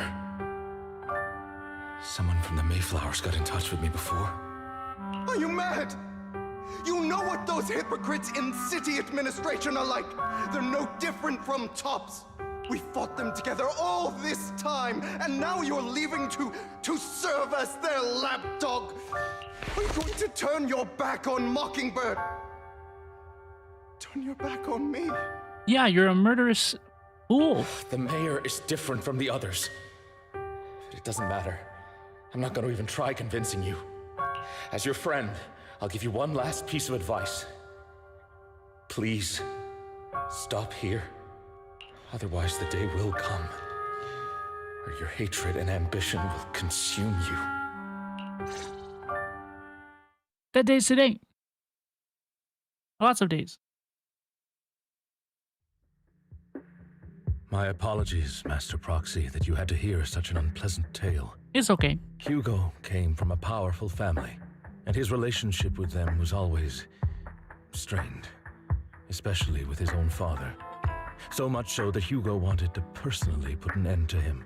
That's what he referenced at the beginning of the story. After shouldering a mountain of injustice, Hugo ran away from home. That's when Jack and I met him. And that setback that Mockingbird suffered turned out to be intimately connected to his family. I had thought it was just a normal mission, when in fact he was plotting revenge. He took advantage of me and everyone else there. I do not mean to pass judgment on him and his decision, but I refuse to accept a partner who is willing to trample over other people's lives for their own desires. Perhaps his family left a mark on him that continues to influence him to this day. That would make sense. In any case, Hugo still has the sacrifice core. We should contact the mayor to plan our next moves. Call goes through immediately. A pleasure to speak with you again. Yeah, my core got snatched. Lycaon has already filled me in on Mockingbird stealing the sacrifice core. Mm-hmm. I'll deal with it. Is there anything we can do to help? Anything else we can do to help? I mean, we didn't manage to complete our mission. No. You've done well. It's just not appropriate for you to get involved in what's to come. What did he mean by this? We should be able to handle it. We've been through far more dangerous situations. Plus, we've dealt with Mr. Mockingbird before. So maybe we could help you. Really, I appreciate your kindness. It's just... Very well. Seeing as you're all people I know I can trust, I'm going to be frank. Not long ago, received a letter declaring criminal intent. Okay. Sir. Lycaon, I know you don't want to place them in danger. I feel the same way. However, I believe they deserve to know the truth. That letter threatened to use a sacrifice to take vengeance against the entire city of New Eridu. Yo. Vengeance? What do you mean by vengeance? I believe the person, or the organization, who sent the letter is planning to use the sacrifice to mount a large-scale attack against the city. Everything we've uncovered so far seems to support this hypothesis. As you know, the sacrifice's true power is a mystery and cannot be controlled. If anyone attempts to use it as a weapon, this is no small issue. If this gets out, it'll send the public into a panic. Please promise me you'll keep things confidential. We will. Let us help out, bro. Then let us help out. We can do our part too. But it's like I said before, it'll be too dangerous for you. Whichever way you look at it, you're still citizens of New Eridu, and as mayor, it's my duty to protect you. Plus, look at the look in Lycaon's eyes. with me if I put you in danger. If she were still around. Anyway, I'm not at liberty to discuss this matter any further. Please rest assured that we will handle things properly as the administrative authority of New Eridu. That's right. Master Proxy, please trust us. We're getting benched? So that'll be all for today. Goodbye for now. Did we just get benched? Let's talk to Wise. Belle, although the mayor and Lycaon seem reluctant to let us get involved in this matter, we can investigate on our own. That's right. If the warning letter is true, this is a major issue concerning the safety of New Eridu. Sacrifice Exaltus Bringer, there must be a deeper secret behind all of this, and it could even be related to our teacher. No matter what, we can't just sit back and do nothing. But before that, let's find some time to discuss our tactics properly. But for now, let's call it a day. Feels like too much has happened. With that, I completely disagree. By the way, did you notice that Hugo's mockingbird disguise is just a mask? I did. Sounds a lot like a certain classical character's glasses. Enough jokes. Let's take some time to rest. After a sweet, refreshing sleep, feel reinvigorated. Val, let's discuss how we're going to investigate the Exaltists. Let's start by investigating Bringer. Yes, I agree. The Commissioner's hasty closure of the case is a bit suspicious. We should definitely find Zuyuan and get more information first. I'll go investigate at PubSec. I'll leave it to you then. Come back soon. I'll gather some information on the internet. You're about to enter immersive storytelling. You cannot complete... Okay. Yo, I'm going to stand up and take a quick break and run to the restroom real quick. I kind of expected it to end. I'm going to keep going. It feels like we're at the end. Honestly, I don't really feel like a whole lot has happened in this story so far. You know, we'll see how it ends, but other than the lore drops dropped by the mayor, which I still kind of think was a lore excuse to get the proxies into the actual hollow so we can complete puzzles in this mission report. In the hollow, I haven't really been impressed. You're here. Oh, it's you. What can I do for you? I wanted to ask about Bringer. You saw the news, I'm sure. The Commissioner closed the case citing personal misconduct. I already found it strange you wanted to investigate further, but there's been a lot of obstacles. It's as if there's a hidden force that doesn't want me to get involved in this matter any further. Sounds suspicious. Yes, but it could also be my sensitive position. As far as I know, after the case was closed, the items left behind by Inspector Bringer were all sent to Hollow Special Operations for processing. However, those items have already been screened within the Bureau and there's nothing suspicious about them. If you're still worried, you can also go there later and ask. Also, my colleagues at PubSec, most of us have worked with Inspector Bringer to some extent. They might know something. I would love to investigate with you, but I've been busy lately. There's an organ trafficking case recently and some other odd missing persons cases as well. No worries, I'll investigate on my own. Just let me know if you have any questions. Oh gosh. Hello, how can I help you? Did you know Bringer? You mean Inspector Bringer? He's not Inspector anymore. I'm not very familiar with him, but I did help organize the things he left behind. Looking at it now, I guess they can be considered his estate. Is there anything special about them? Special? No, just very ordinary things. However, I heard from other colleagues that Bringer had a notebook he never parted with. But I couldn't find this notebook in his belongings. It's probably lost somewhere. Anyway, everything has been sent to Hollow Special Operations. I think it was Section 6 mentioned, because it's the higher-ups suspects there's a mole in PubSec. Hey yo, what about a rat? Jane Doe. Part to this security boo? Hello citizen, is there anything I can help you with? Did you know Bringer? Mr. Bringer, I know. I once caught him in the bathroom secretly recording his to-do list for the next day with a tape recorder. Probably worried that he would forget otherwise. Is human memory really that short, or was it just Mr. Bringer? However, if there had been others in the bathroom at the time, Mr. Bringer probably wouldn't have done that. Because I'm a bang boo that I happened to witness something like that. That makes sense. The weathered officer. About Bringer. Wait, you're not a reporter, are you? Nope. Boss has told us not to talk about Bringer, probably worried about reporters being careless with what they write. I really don't know why he turned out this way. He used to be a good person. Many years ago, after he came out of a hollow, his entire personality shifted. I thought it was because he was injured in the hollow, or had witnessed something terrible.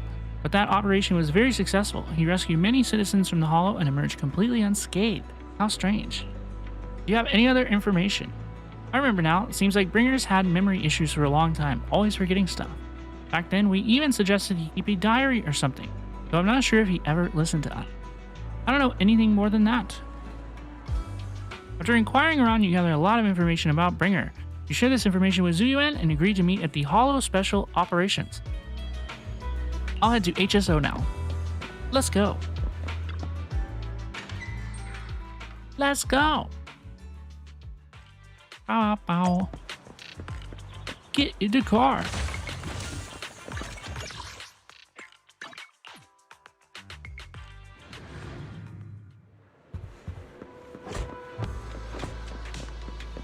Oh, Abi! Today's trip.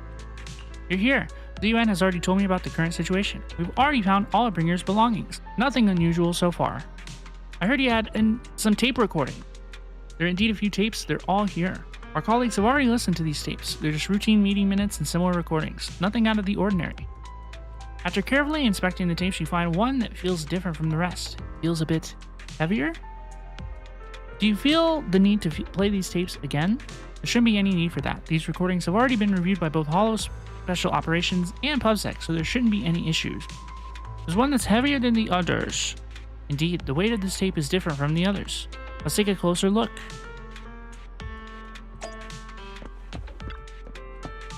After carefully examining the special tape recording, you discover there seems to be an encrypted message within. This must be the reason for its weight. How can we decrypt it? I can try to crack it. I'm the hacker Phaethon.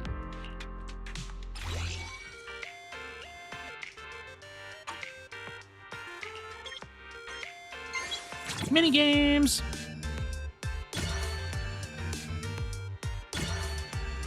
Rhythm game.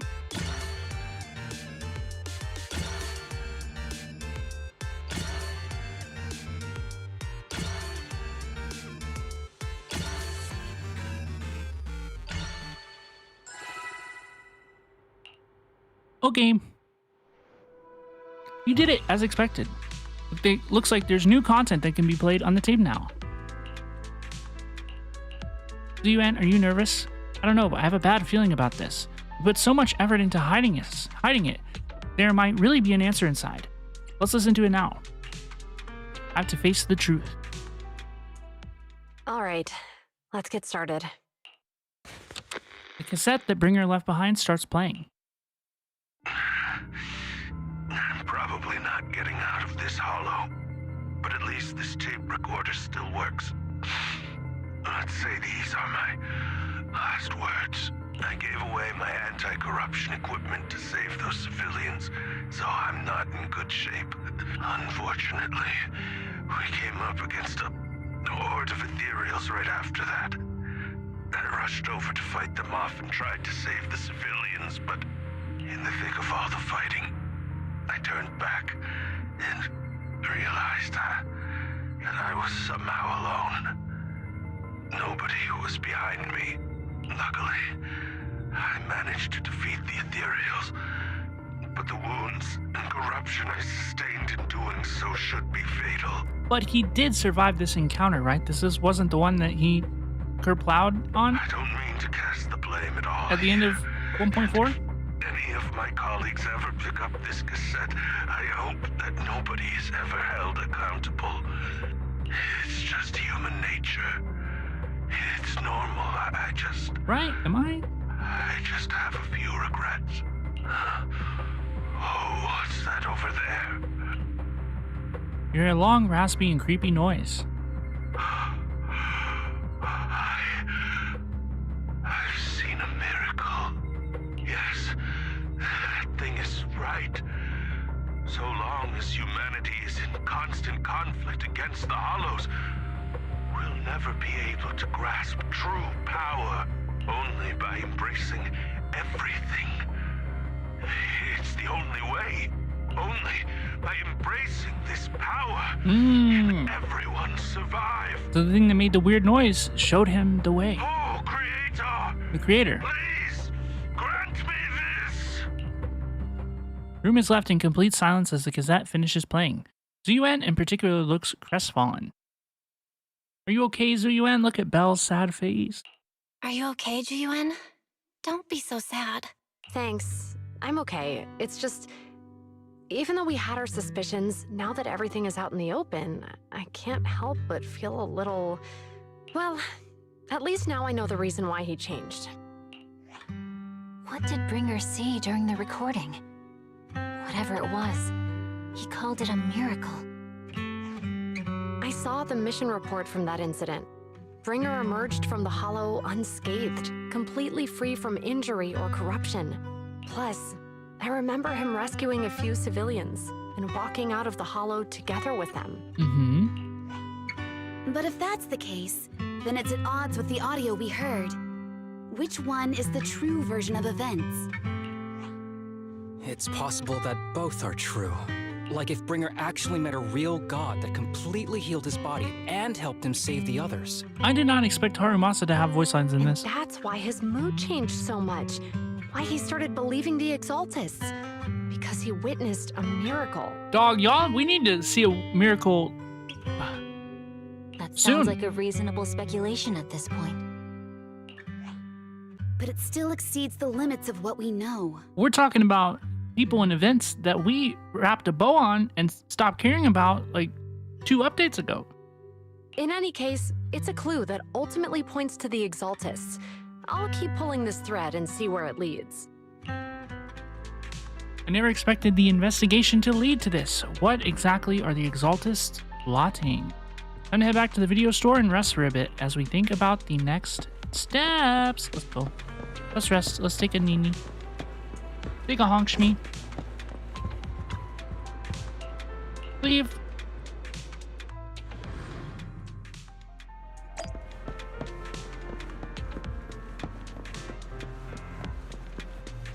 I do like to run back to the car for immersion. Let me in.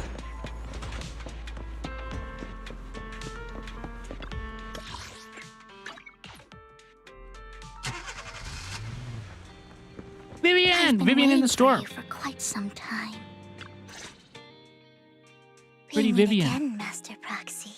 I imagine you've already managed to gain some info from the conspirators about some people who wish to use sacrifice to launch an attack on New Eridu. You know about that? I just found out about this. How do you even know about that? I only just found out myself.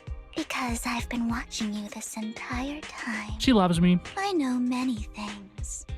But unlike those hypocrites, I'm willing to share info with you to show my sincere hopes of working together. I need to find Bringer's belongings. Bringer's belongings? Bringer's belongings. Did he even leave anything behind?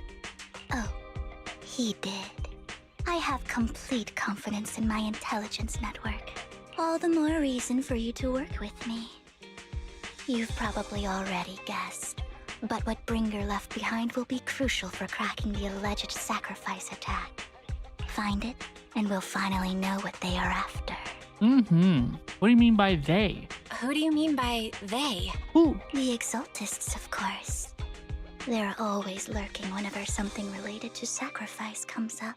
Actually, the Exaltists and I, we have a bit of shared history. But no more than that until you officially agree to work with me. Yes. Woof, yes. All right. Did somebody woof? Did y'all hear a dog in here? Splendid. I like people who don't mess around. By the way, might I ask, you're not proficient at in-hollow combat, are you? I'm a proxy.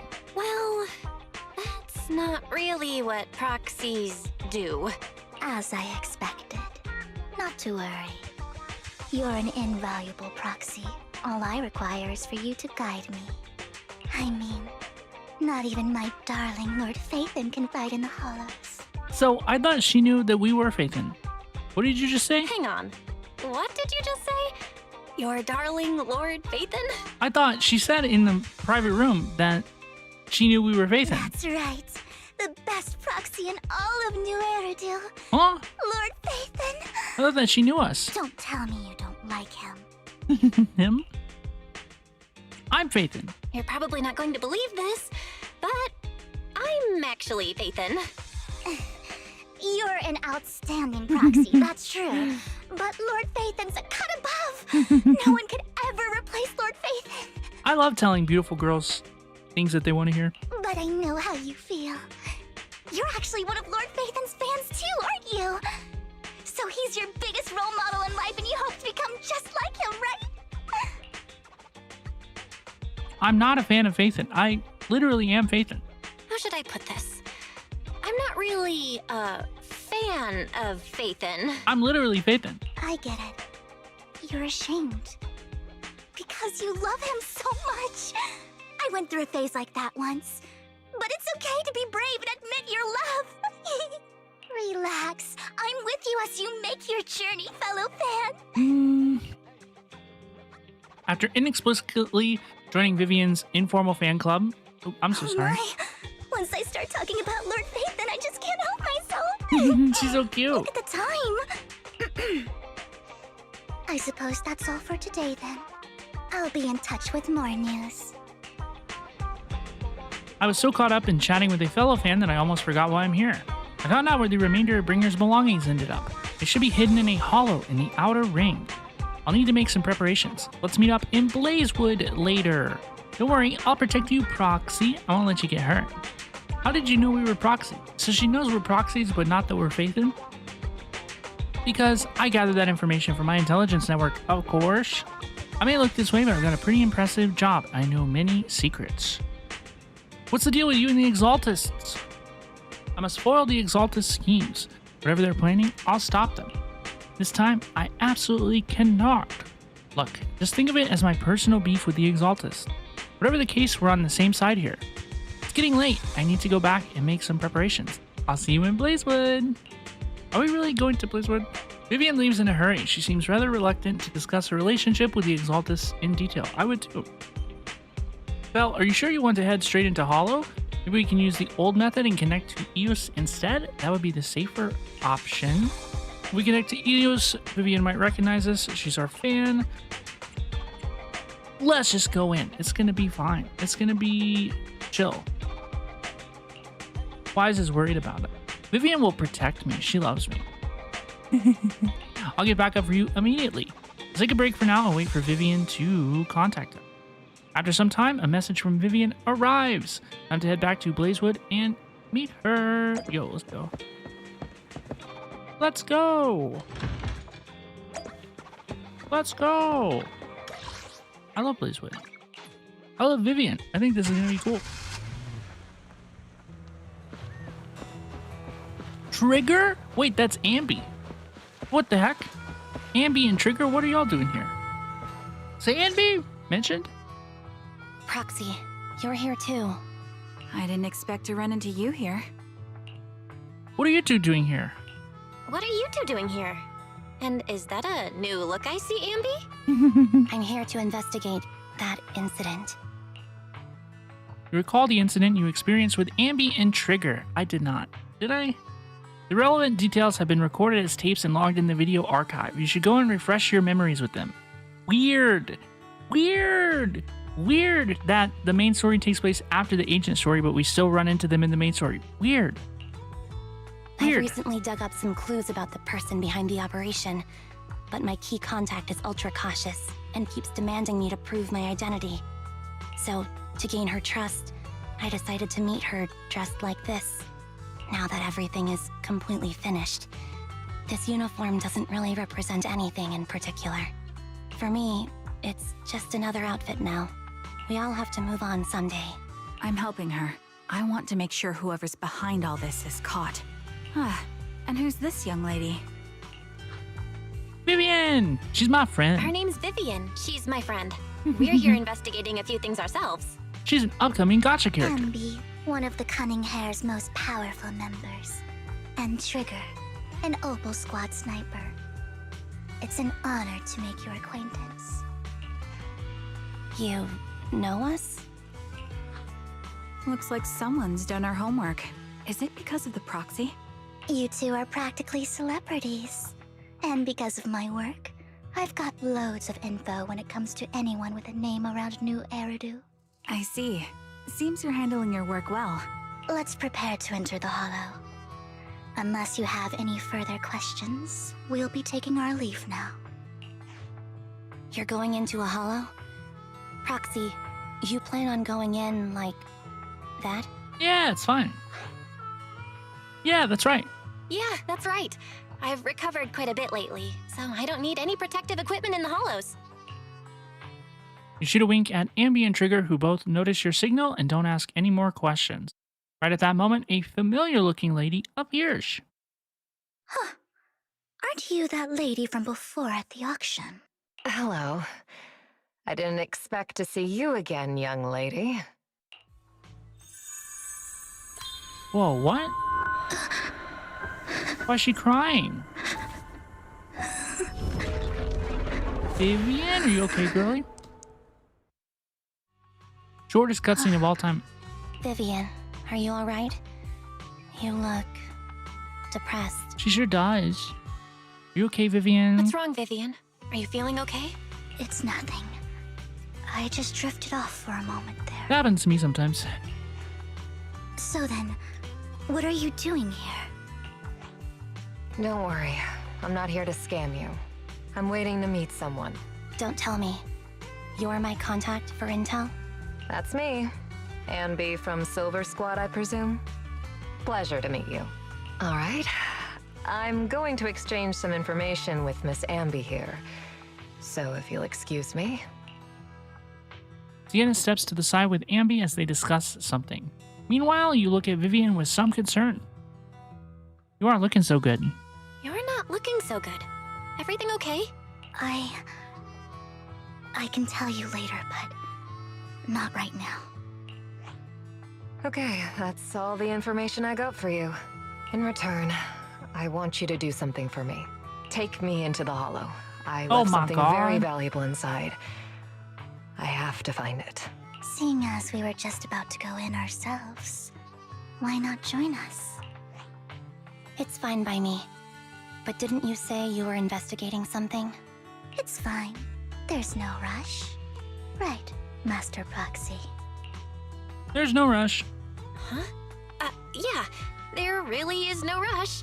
Sure, let's all go together. It'll be safer with more people, and we'll find her missing item more quickly. Thank you.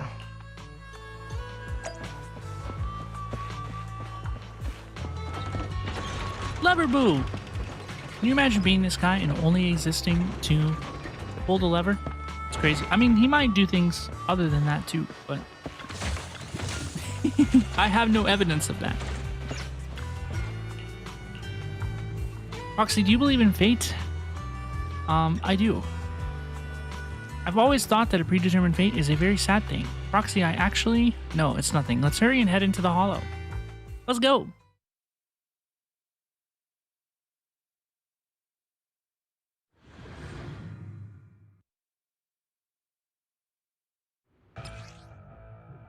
With Soldier Zero. Okay, so I actually have played her tutorial before. Trigger! Now Trigger, this is new. Hold basic attack to enter sniper stance, allowing trigger to fire consecutive sniper shots forward. When the skill hits an enemy, trigger gains 25 purge points.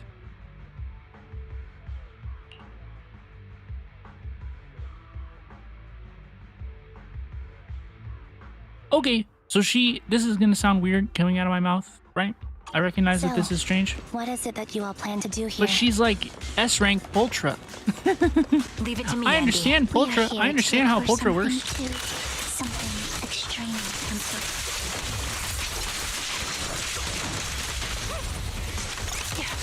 Eridu's future may well depend on it.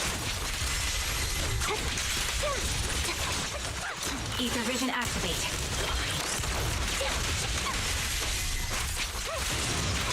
Now, the number one reason I'm not going to pull for Sanvi is because Roger. you can't tell how many circles are on her gauge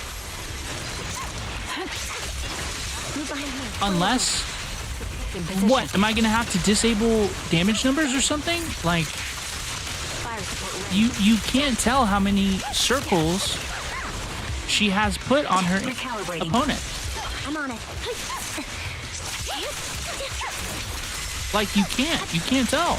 Now it's my turn to ask questions. What exactly is it that you're investigating? Look, can you tell how many circles of that thing are lit up? Can anybody, chat, can anybody tell how many items on there are activated? Like, you can't tell me. You can't. Like, be so for real. Right? Like, be so for real. What I'm investigating has something to do with it. There's a circle. Okay, that guy's tall, so you can kind of see it, right? He's tall, so you can kind of see that we're at two and a half circles. And now we're at 3 circles. Right? But the little guys, dude, you cannot tell.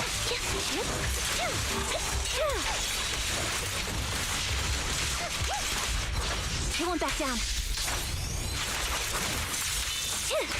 Show no mercy. The target's weary. Roxy, let's use that fissure to head to the next location.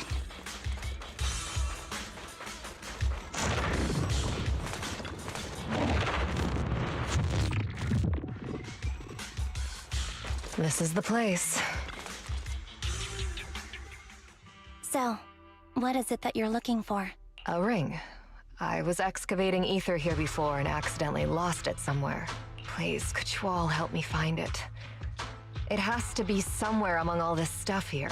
Sure. I'll start looking. I'll go with you. I'll stay here with her then. Thanks, but you don't have to worry about me. Go ahead and accompany the others. This is a trap. Sure it'll be She's faster leading us that into way. something, I fear. I know it might sound strange, but I'll be so happy if my daughter grows up to be capable like you. Do you remember the legendary artist mentioned by the host during the previous auction? Unrecognized during his lifetime, his works were discovered by art collectors after his death and became hugely popular. Sounds like quite the nice story, right? In reality, these art collectors are to blame for his death. Those pompous big shots discovered his talent and even wanted him to craft forgeries of famous work. Someone as proud as him would never agree to such a thing. Not only did he refuse, he also wanted to expose their schemes. And some days later, he suddenly took his own life. I knew him. He would never do something like that. Those big shots silenced him. How do you know all of this? Because that legendary artist was my husband, Mira's father. My condolences. Thank you, but I might not need it anymore. So who exactly are those big shots you're talking about? Given the circumstances, it's fine to tell you. It's the Ravenlock family. The matter I just discussed with Miss Ambi is also related to them. The collectible you asked me to bid on earlier, I should probably return it to you. Don't worry about it. But isn't it your husband's final work? It's fine. Our bond doesn't need to be anchored to any object. And I don't need these works to remember him. It's much better off in your hands than someone like Hartman's. Roxy, may I speak with Miss Sienna alone for a moment? Of course. Vivian and Sienna step aside and discuss something in private. Alright, Regarding the matter of finding the ring, I'm entrusting it to you. It's my wedding ring. I would be extremely, extremely grateful to you. Let's go! Oh, once again, we are looking for things on the map as the proxy. I really don't like this. I'm gonna have to put this in the survey. You find some food left in the hollow for unknown reasons.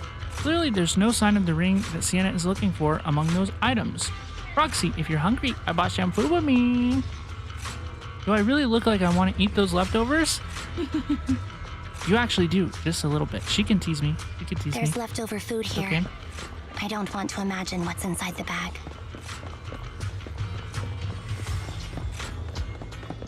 Suspicious item. You find a plush toy. After squeezing in and eating it thoroughly, you realize it doesn't have what you're looking for. No one would hide a ring inside the stuffing of a plush toy, right? Don't worry, there's nothing inside. I've already gone through it. A toy that seems emotionally stable. There shouldn't be a ring hidden in it. Suspicious item. You find a lunchbox. After bracing yourself, you crack it open and peek inside. Whether lucky or unlucky, the box is empty. No one would put a ring in a lunchbox. It would spoil the taste. Is that the main concern? It's a fancy lunchbox?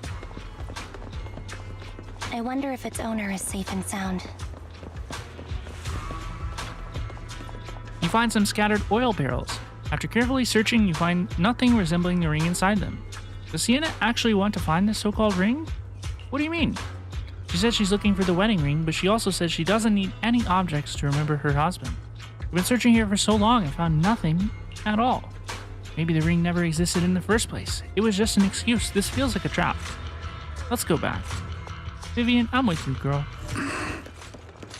What's wrong, Vivian? You seemed worried for a while now.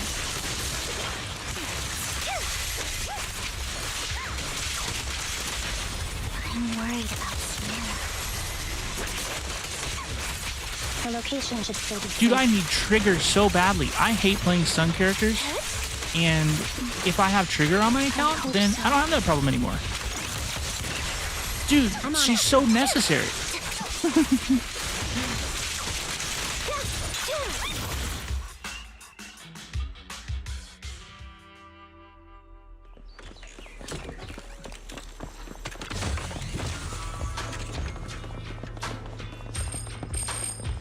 Oh, Sienna, she's dead.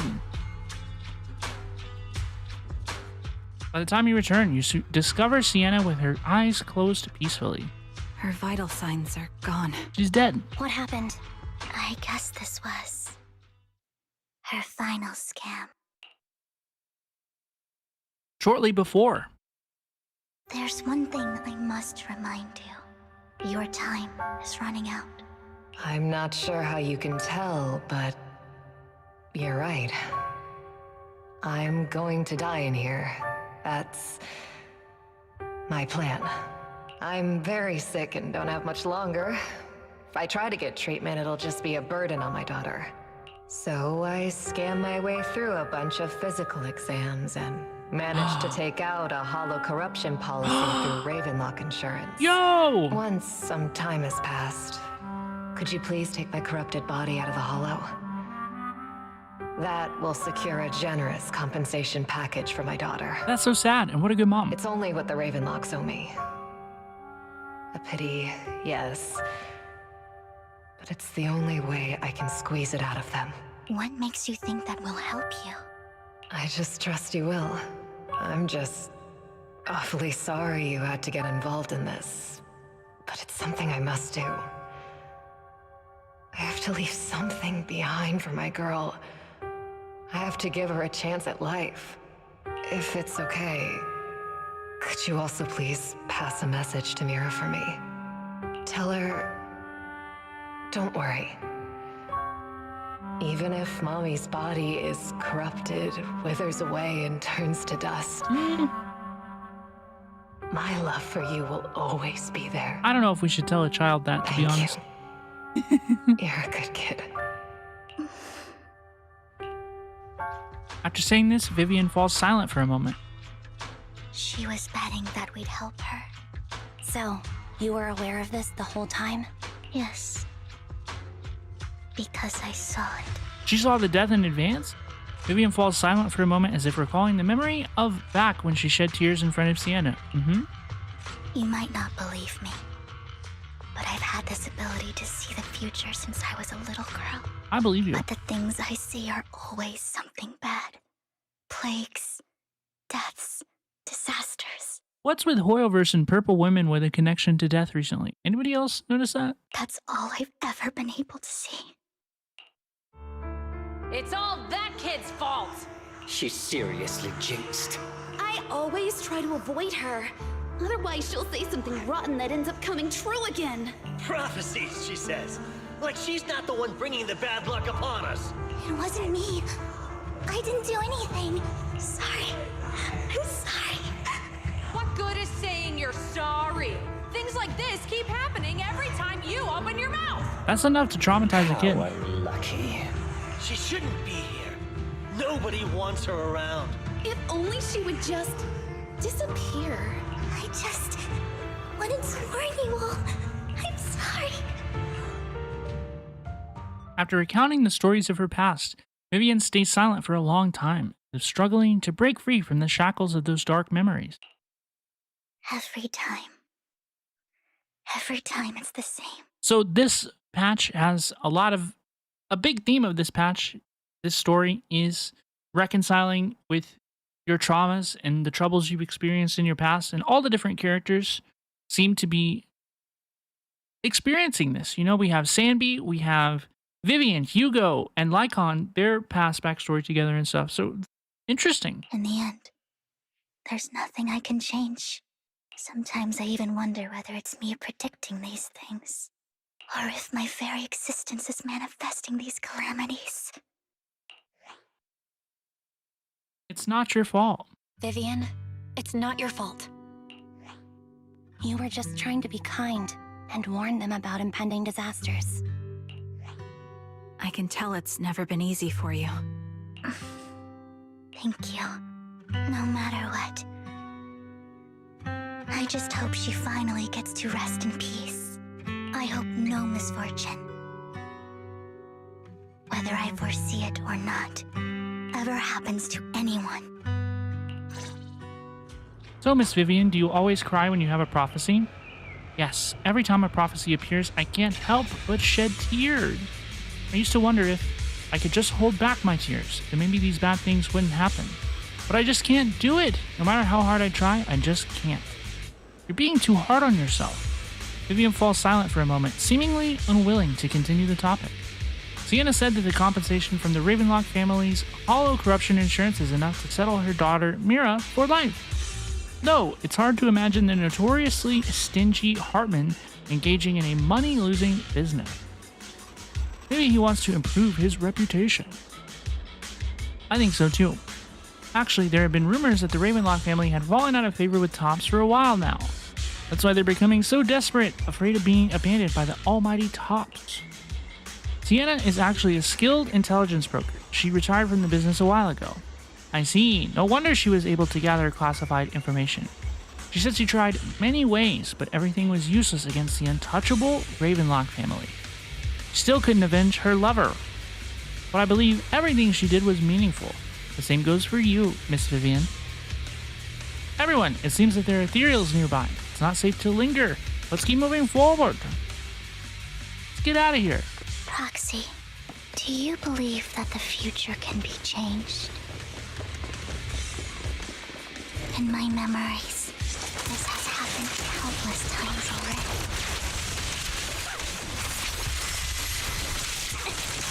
Yeah, you can't, dude, you can't see when she has inflicted enough stacks.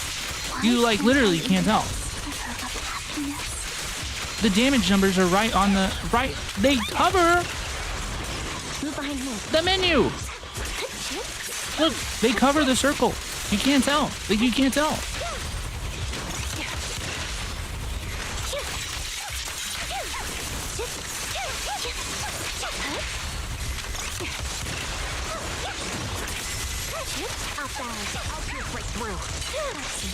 The fissure that we're looking for is up ahead.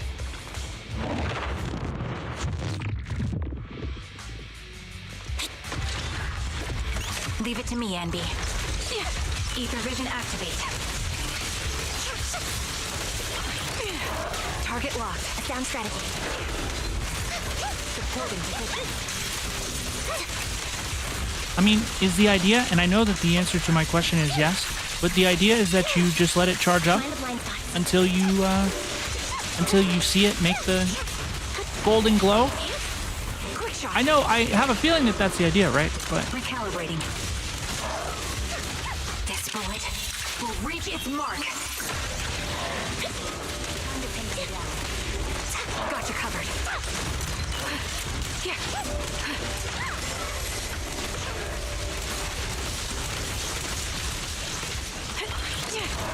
Right on cue. Dissolve. see, like right there, it's all glowing. So you see it, you see that it's all glowing, and then you activate it. I mean, that makes sense, right? But even then, it's a little easy to miss. I feel like there was a better way to do this. There had to have been a better way to do this. The target's weary. Adjusting for wind. Do you do that, like, can you do that like one time and then quick assist your next user in?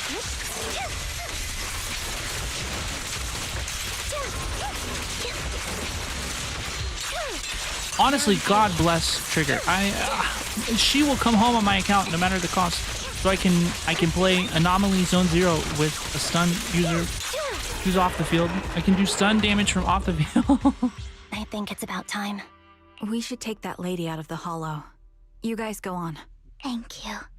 She gave us the intel we needed, so this is the least we could do. I hope everything else goes well for you. Trigger and Ambi leave. Bye-bye now. Master Proxy, is there anything you'd like to know? You can just ask. Let's wait until you feel comfortable telling me. I'm curious about your story, Vivian, but we can talk more once you feel ready. Don't worry, I can wait. You're the first person to ever say that to me. I'd be happy to share my story with you. She loves me. These premonitions I see are not within my control. Girl, I was trying to say let's do it later. In a flash, like a flood of images in my mind. Most of the time, I see death, disease, accidents, and disasters. Of course, there are also some non-fatal mutilations. Yo, just a little casual, unranked mutilation. But every time, without exception, they end up happening. And I can never prevent or change them. I bet this ends on a cliffhanger with her getting a bad premonition. That's all I have to say about it. If that offends Master Proxy and you don't want to hang out with me anymore, then I can understand. I don't mind. I don't mind at all. That's just who you are, Vivian. I'd like to keep hanging out with you. I've always considered this ability as a curse. It's not a curse. It's not a curse. If anything, I think you've been given a gift. Thank you. Really? Well, it's getting late. Bringer's belongings ought to be around here somewhere. Let's take a closer look. She's so cute. Vivian is so cute. Pretty purple women gotta be one of my favorite genders. Why are his items in the vending machine? That's the intelligence I got. Maybe he thought this was a good spot. Nothing in the vending machine. Looks like it isn't in here.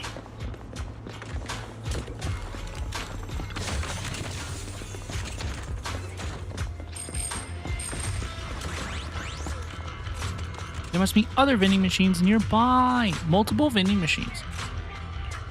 Strange. There's nothing in here. In the swimming pool? Somebody want to go for a swim? Proxy, I have a feeling. Ringer's belongings are definitely inside this vending machine.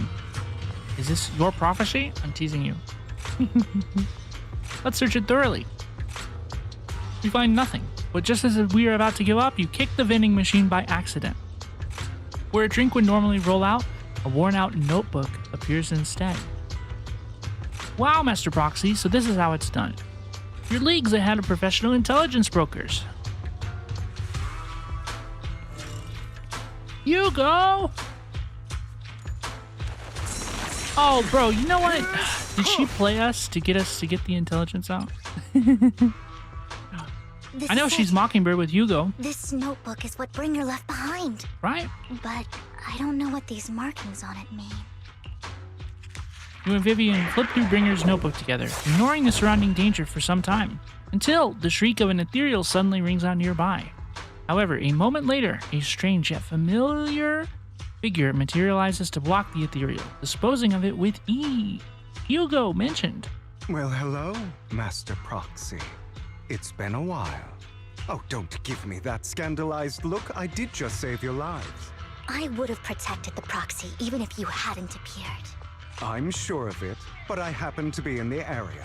Worry not, dear companion. I have complete confidence in your strength. Companion? This is his partner. Did you say companion? So you two know each other? Yep. Apologies. I didn't have a chance to mention it before. Yes, you did. I'm actually part of the Phantom Thief Syndicate, Mockingbird. That's right. I was only able to slip in during the auction thanks to some help from Vivian backstage. So you were only bidding on the collection so you could get backstage. So, the whole time... That's what I said. You were only bidding on the collection so you could get backstage and mess with things? I warned you before.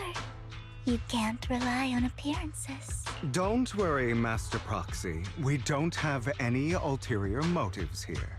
As you've probably heard, Mockingbird is a renowned Phantom Thieves syndicate in New Eridu that, despite its longevity, has managed to maintain the secrecy of its members' identities to this day. So, disclosing our identities to you is essentially the highest sign of good faith that a Mockingbird Phantom Thief can show. Why, thank you. I've already told you I'm Faithin, so... Lycaon said... But Lycaon said that you're very dangerous and we should be careful. Well, that's true as well. Then I imagine he's also told you about some of our past. And I'm sure you know that in a complex situation like ours, you shouldn't listen to either side over the other. Mockingbird's purpose is very simple, really. To form long-standing and cooperative relationships with outstanding proxies like yourself. We need your abilities. Before you make any decisions, please allow me to briefly explain the concept behind the Mockingbird Syndicate. We all know there isn't anything in this world that's fair. A prime example being the uneven distribution of wealth. People from tops splurge on luxurious collectibles, while the poor have to gamble with their own lives just to get by. I understand what you're saying. Of course. I'm with you. Besides wealth, there's also an unequal distribution in this world of happiness and suffering, hope and despair, love and hate. It's all just so unfair. Somebody has to do something to tilt the balance of the scales. And thus Mockingbird was born. We take from those who have far more than they deserve and give it to those who deserve to have more. If you ask me, that's enough to be considered a form of justice. I agree. You do have a point. I can agree with that. Ideologically, I'm more in line with Mockingbird than I am with Lycaon and them. It's true. Thank you. I knew if anyone, you'd understand. However, aside from these philosophical considerations, we also have a crisis on our hands to deal with. As you know, the Exaltists are plotting to use the power of sacrifice to launch an attack on all of New Eridu. We can provide you with all the latest intel, just like that notebook you found. Something those pompous housekeepers would never be willing to do. I don't give a damn. What? And the most crucial part of this whole game, the sacrifice core, is currently in my possession. I think that makes this you got the best deal. Highly competitive deal. Yeah. We share the same goal for the moment, stopping the impending disaster from playing out. Makes sense to me, bro. I need some time to think about it. I do not. I need some time to think about it. I do not. How about this? If you still have misgivings about our upcoming cooperation, then why don't you bring Lycaon along with you? He's got the support of the mayor's office behind him, and his presence alone is enough to keep me in check. That would put you more at ease, right? Of course, you're welcome to bring some other friends along, provided they aren't from public security or HSO. You got a deal. Well, if you're willing to let my friends come along, then you've got a deal. Great. It's a deal. By the way, Proxy, this is for you. Fancy collectible. It's a collectible gifted by Vivian. Looks like an expensive and exquisite piece of art, but it seems hollow inside. Might that mess with its value? Consider it a souvenir commemorating our first time working together. Cute! For now, we'll carefully look through the contents of that notebook. I'll contact you if anything comes up. Nice. Cool, we're on gang with Mockingbird. That works for me, dog. After leaving the Hollow, Hugo and the others return to the video store. What the heck? Am I Hugo? Hey yo, no, stop it. Since we're already at the video store, should we ask Master Proxy to recommend some films? My apologies, everyone. I need to take my leave and go take care of my art gallery now. So, you actually own a gallery? I also need a convenient social identity for various reasons. The title of gallery owner works quite well. I'll stay with Master Proxy for a bit longer. Please do. Well, Hugo, you've been oddly busy lately. You're not hiding something from me, are you? Well, shortly before. Whoa. Whoa, I'm Hugo.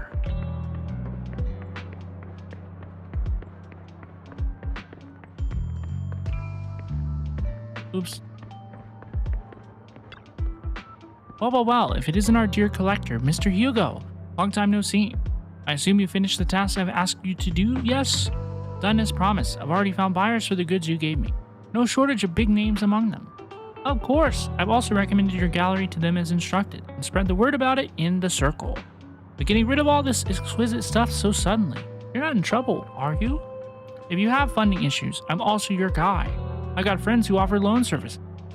Thank you for your concern, but my cash flow is very healthy. I have more than just you as my middleman.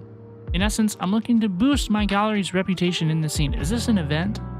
I see these rare pieces in your collection definitely caught a few eyes. I'm sure they're all looking forward to collaborating with you. Thank you for the kind words. Alright, it's getting late. I should head off now. I'll see you next time. Bye-bye now. Now, time to find that guy. You're not that guy. I remember him mentioning that he would dress up in something more presentable this time. What are we doing?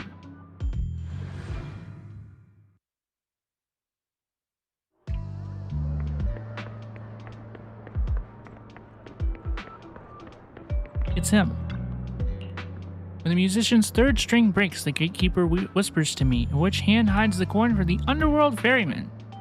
The clinic's that way. Okay, it's not him. I thought, surely it's not the actually presentable man standing out here in the corner. When the musician's third string breaks, the gatekeeper whispers to me, in which hand hides the coin for the underworld ferryman. The left hand holds death, the right hand holds deception. The raven has already flown away with the answer. I can't get over the embarrassment every time I say this. Real. It's quite poetic, isn't it? The meeting with Hartman has been scheduled. He'll be waiting for you in that same private suite. Should I say waiting for Hugo, the renowned collector and gallery owner? Thanks, I knew I could count on you. Still, I have to ask, you're not looking to make the Ravenlocks your enemy, are you? And if I say I am? Not like I can stop you anyway. You've already caused a scene at the auction. That robe of heroes stunt. I can't believe you came up with that. Hartman's been on the move lately. And that organ trafficking case from before is linked to him too. I also heard that they're dropping big money on some kind of drug research. The Ravenlocks have always been a bunch of cold-blooded bastards, doing all kinds of messed up things to make your blood boil, and swept everything under the rug with money and power, leaving the victims with no justice. But Hartman? He's the worst of the bunch. Rumor says that he personally took out the previous heir and clawed his way to the throne. I know, relax. I don't plan on clashing with him head on. You better not. I don't want to witness Mockingbird's folly of trying to crack a stone with an egg. I prefer to see it as more a gambit. I can never win an argument against you anyway. Don't forget the Ravenlock's family's already in bed with the Exaltus lunatics. Who knows what awful scheme they've been cooking up lately. In any case, as your old friend, I sincerely wish you the best. Thank you. By the way, how's Lycaon doing lately? I haven't seen him in a while. What? I know you two split up, but it's been years. Are you still not over it? Don't know. Don't care. Definitely knows. Definitely cares. If there's nothing else, I'll get going now. Alright, fine. Good luck. Old Man Yowie mentioned. The students nearby seem to be having an intense discussion, and you hear a familiar name. So that Mockingbird Phantom Thieves Syndicate only looks flashy, but hasn't actually accomplished anything, right? Tops remains unshakable. Those big families, oops, but that doesn't the mere existence of the Mockingbird serve as some sort of warning? Every time they release a crime warning letter, fear erupts amongst these evildoers. Really? But what can they actually change? In the end, it's probably just a game. For the big shots, Mockingbird is like a fly. Annoying, but not deadly, so they just let it be. What do you think should happen? If you ask me, you have to dismantle everything from within if you truly want change. Without power or influence, it's all futile. The first step should be accumulating resources by any means necessary, and if possible, joining Tops. After all, to establish a new order, the old one must be demolished, like how creation requires destruction. That sounds exactly like something a villain would say. It's true. If it's really possible to join Tops, many would probably defect immediately. True, who would turn down money?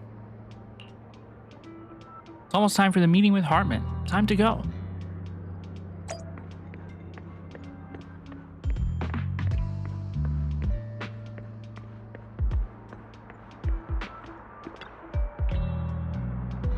Your invitation has been confirmed. Enter the private suite. Let's enter the suite. So this takes place in the past. So Hugo already met with Hartman in the past. The one with business who has business with Master Hartman? Correct. Master Hartman's time is extremely valuable. He has graced you with this meeting amidst his busy schedule. I sincerely hope he brings something substantial to the family. Worry not. I stand here precisely because I have enough leverage. You had better. How about it? Will you work with me? Not bad. Let me be honest with you. I have the sacrifice core that you're after. I am Mockingbird. So it's you. I never thought you'd be so bold as to come see me alone. Relax, my friend. As you know, if I can sneak into such a heavily guarded auction, then naturally, I can just as easily slip away right now. I'm here with the sincere intention to seek cooperation. I can give you that sacrifice core. And what do you want in return? What does he want? Doesn't he want to prevent the disaster? Glory, power, the things everyone else in the world wants, I want them too. And I'm confident that as the current heir to the Ravenlock family, those are all things you can give me. Then you've certainly come to the right place. My family is working on a big project. If things come to fruition, Ravenlock's status in Tops will significantly improve. At which point, I'll be sure to leave a spot for you. Naturally, as an outsider, you're precluded from handling any of our core business. But profits from the scraps alone will be enough to set you up for life. Mr. Hartman, I think you've misunderstood me. I have no intention of joining the Ravenlock family. In fact, I have an art gallery under my name that does pretty well for itself. I was hoping you could recommend me for Tops. You want to join Hugo? Tops? Tops? That's easier said than done. Even for a family like ours, it would still require significant effort and... I think not. Just answer me yes or no. I don't think either of us can afford to waste time. I understand. Yes, you have my word. But in exchange, you'll have to give me the sacrifice core first. I'm sorry, but I'm afraid I can't. I've already hidden it somewhere safe, a place nobody else but me knows. You don't want to put all your chips on the table when dealing with Tops. I know that far too well. Then that means I also need to keep an eye out when working with the infamous Mockingbird, right? Mr. Hartman, I should remind you that I stand before you undisguised.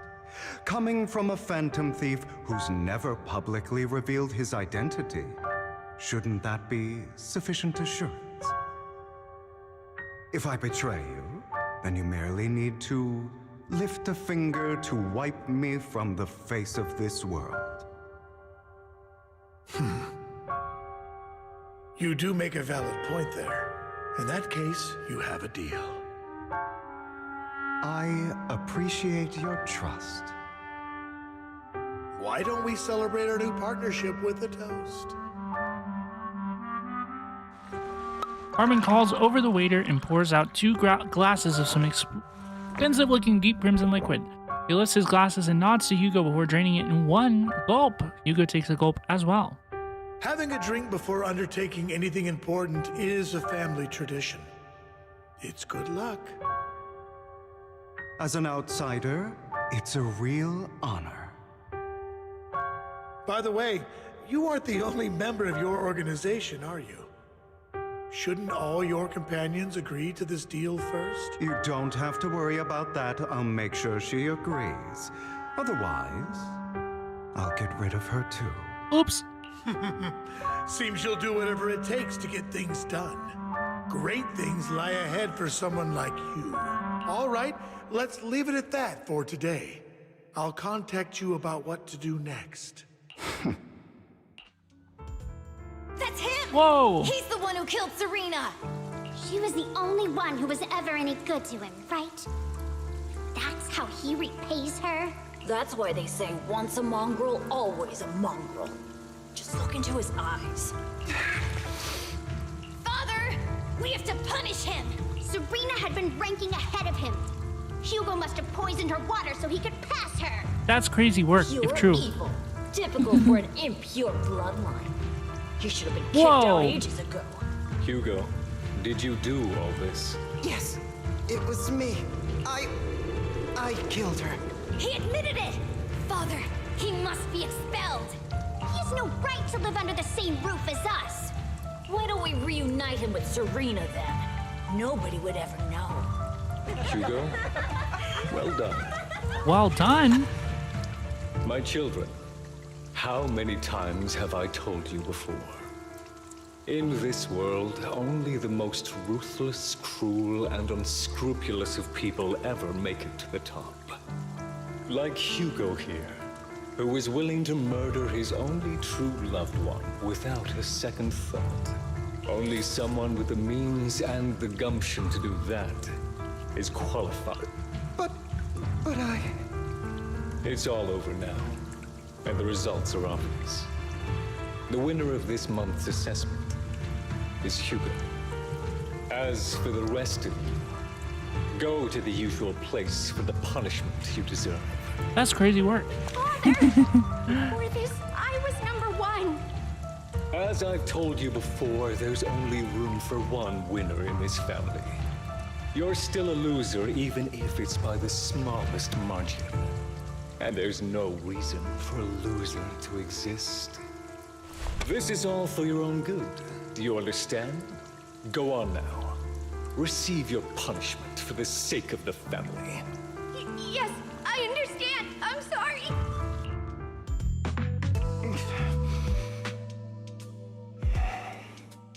That really brought up some unpleasant memories.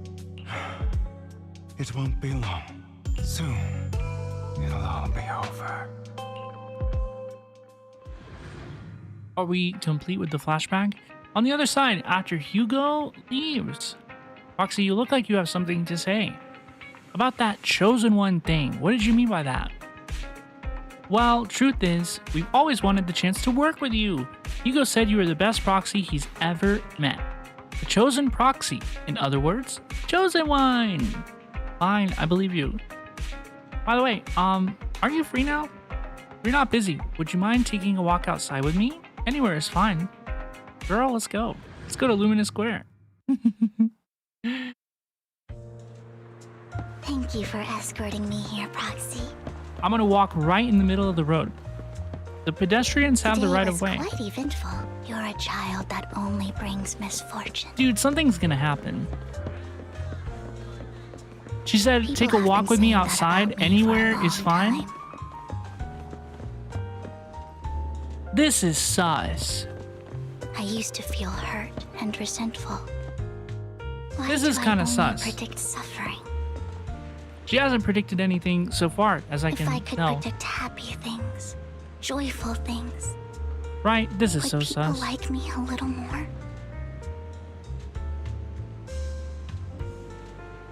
Maybe fate truly is set in stone. Remember, Often, somebody wants I to want use help these people the avoid core their on the whole miserable city. fates. And Hugo left somewhere, and he made For a a deal with the time. family. I even thought that I was successful, that I could change people's destiny.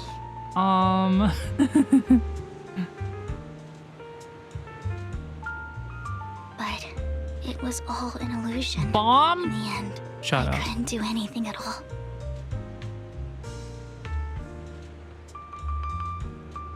So, I was really happy when you said that my abilities weren't a curse, but a gift. Am I the only one feeling this right now?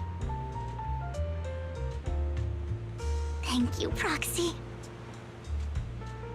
I'm so glad to have met you. And you're also a fan of Lord Phaethon. It's like we were fated to meet.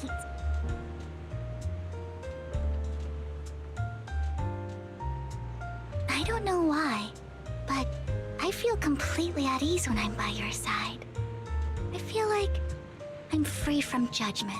Okay, the self-insert pandering is all right. A little much. All right, we can chill. She's cool, but like I don't need to worry about anything, and can just be my own true self. the worst people on the internet are very excited about you saying that. Perhaps people really do possess an aura, and ours just so happen to be extremely compatible. Cringe.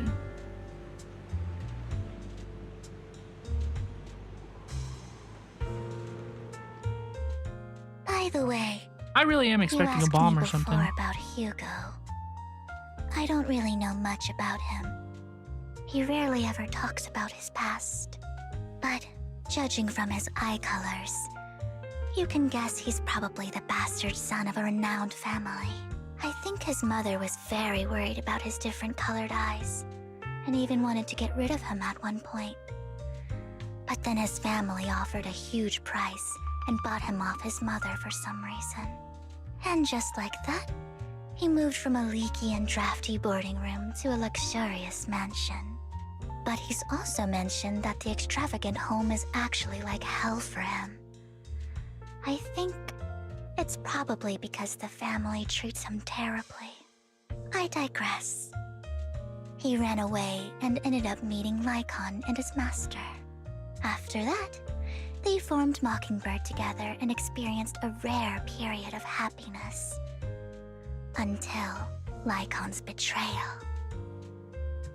What's your take on Hugo? So, what's your take on Hugo? I imagine I would still be wandering around now if I had never met him. To me, Hugo is just like an older brother.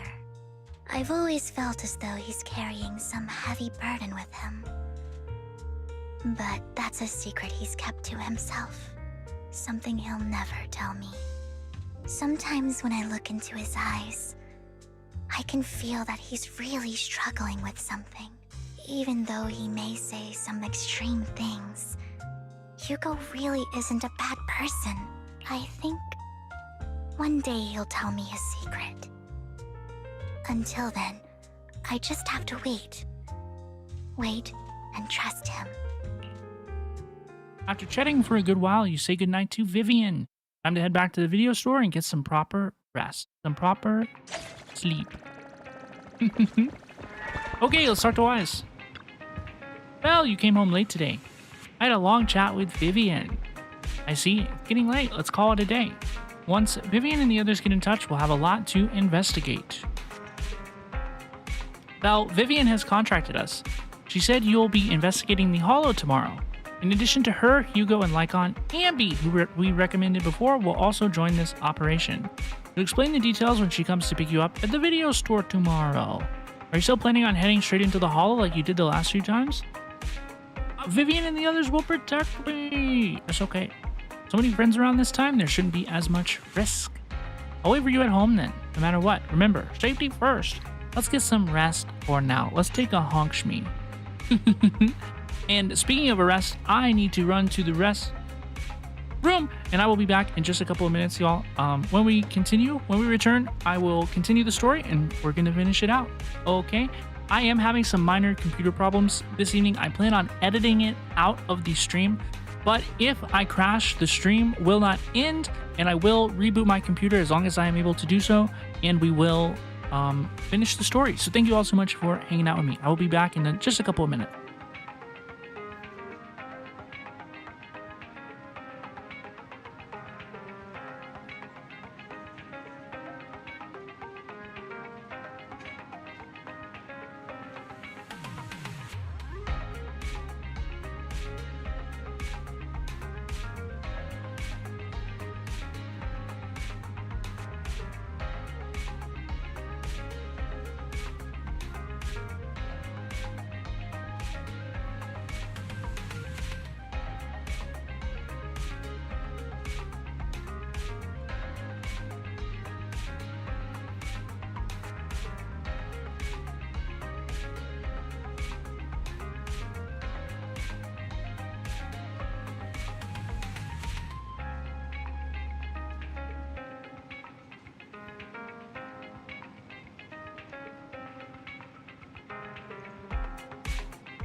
Hello, please, and welcome back, everybody. Welcome back, welcome back. Thank you so much for your patience. Thank you so much for hanging out with me, checking out my playthrough of ZZZ version 1.6 Epilogue Story. Yippee.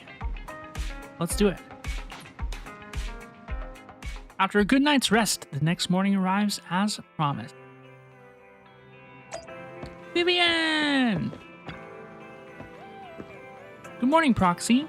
Long story short, we analyzed the locations marked in Bringer's notebook and found no pattern between the coordinates, but they all seem well hidden. Hugo suspects that we might find something stashed at the coordinates, but it's unclear whether it will be pleasant or terrifying. In any case, we need to investigate. Our destination today is the Ballet Twins. Let's head there together. Let's go!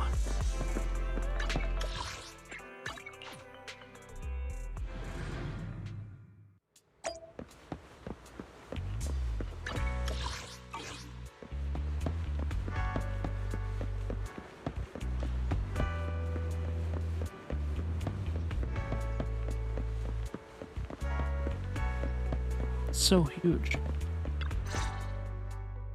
It appears we're the first to arrive. I thought we were running late.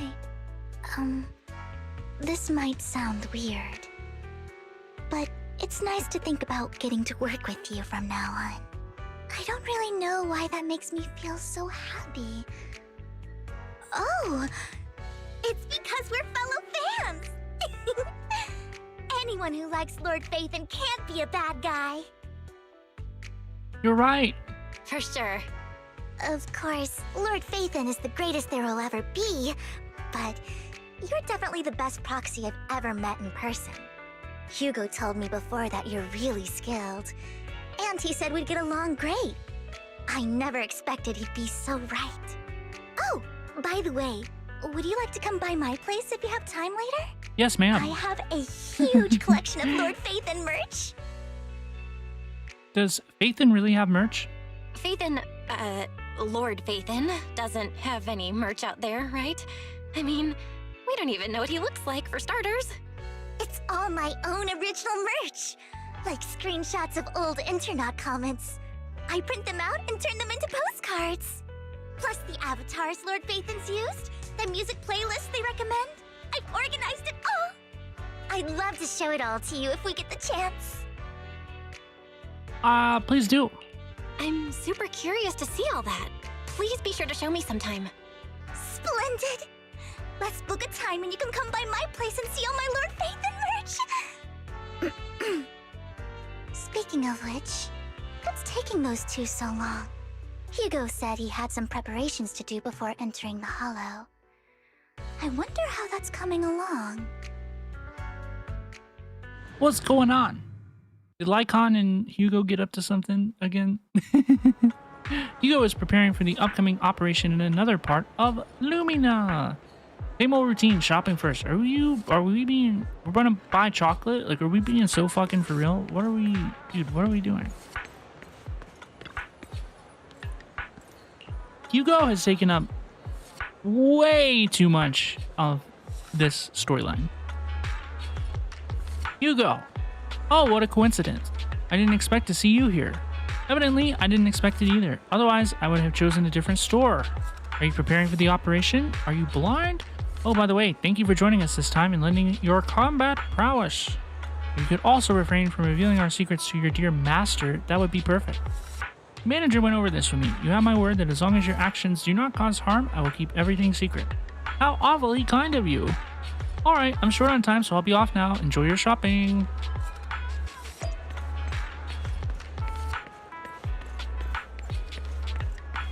Get some emergency meds from the pharmacy.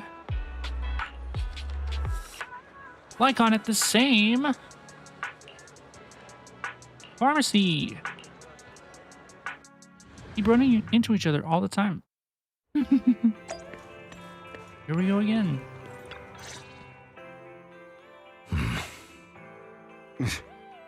This is getting to be more than just a coincidence, don't you think?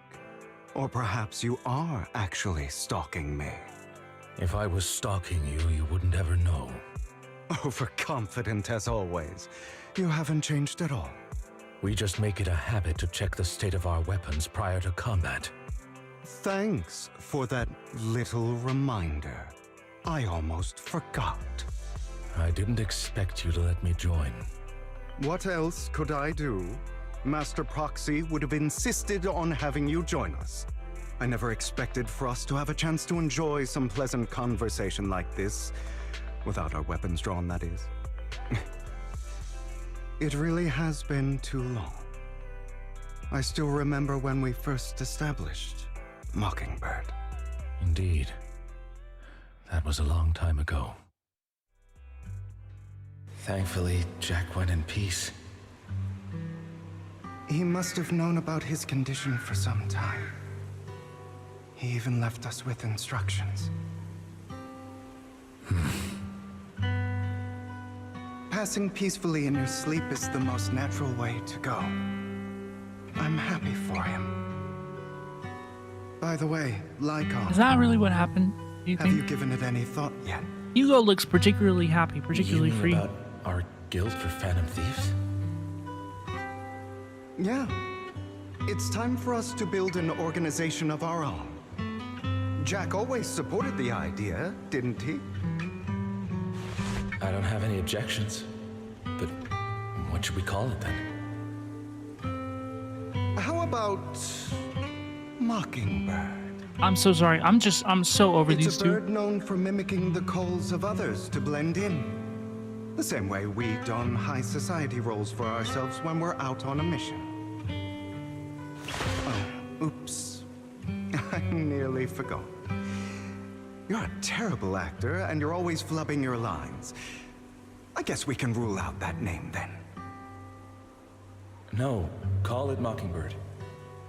We're always just putting on an act, aren't we? I won't slip up on our next mission.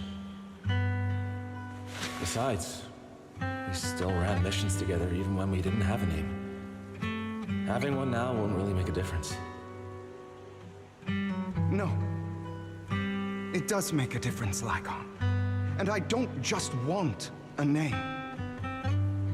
I want Mockingbird to become a symbol, like the sword of Damocles hanging over everyone's heads, striking fear into the hearts of the rich and cruel whenever they hear the name. Just like Jack used to say, this world isn't fair. So that's why we have to influence it however we can, and change things in our own way.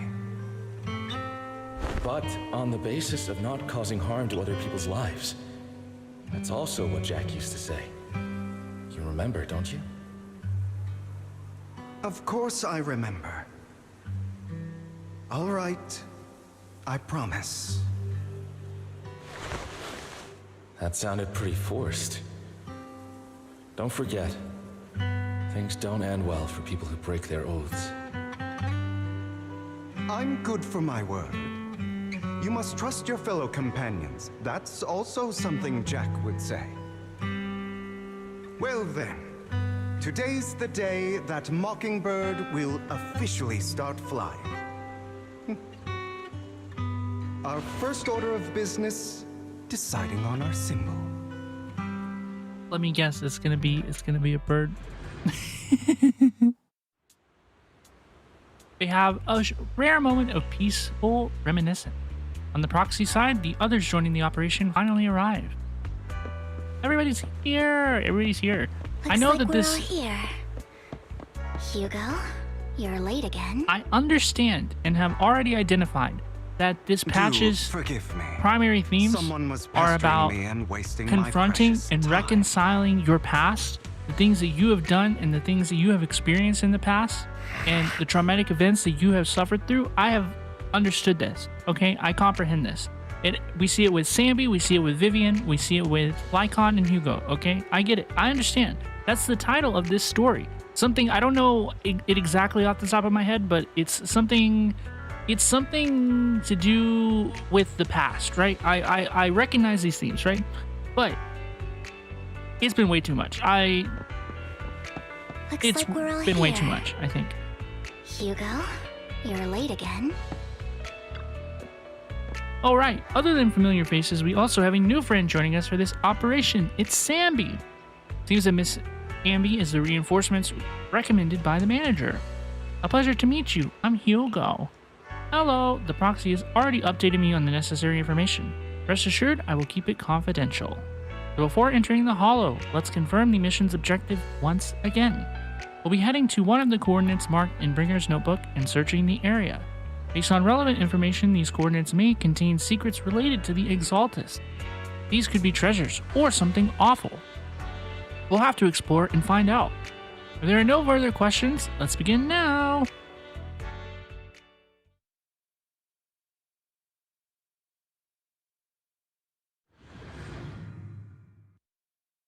They didn't ask if I had any further questions. Did you notice that?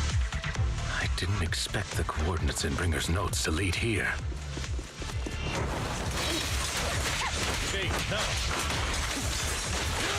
Oh, are you familiar with this place? More familiar than you, it seems. What does it say that I'd rather play Lycaon? If they're being too noisy, then I take action.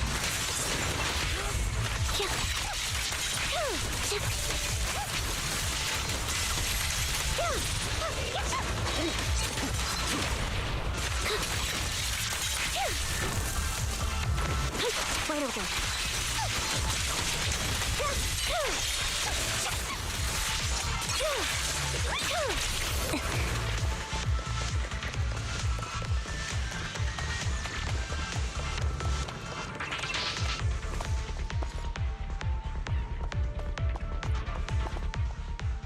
I don't enjoy obstacles in my path. This is horrible. This having Belle run around and find key codes and shit, it's horrible. Over here. Master Proxy, I hate to be the bearer of bad news, but there's something wrong with the circuit. It seems to be blocked. Don't tell me. Victoria Housekeeping's high and mighty attendants can't even fix a simple circuit. I can fix it, but I'll need a circuit diagram before I can do anything. I've seen diagrams for this type of circuit before. It's a pity that we're unable to connect to the outside world from inside the Hollow. Just leave that problem to me. Just leave that problem to me. Belle, I just sent an image of a circuit diagram to your phone. Check if you received it. Thank you very much, Master Proxy. Now then, let's start repairing this circuit.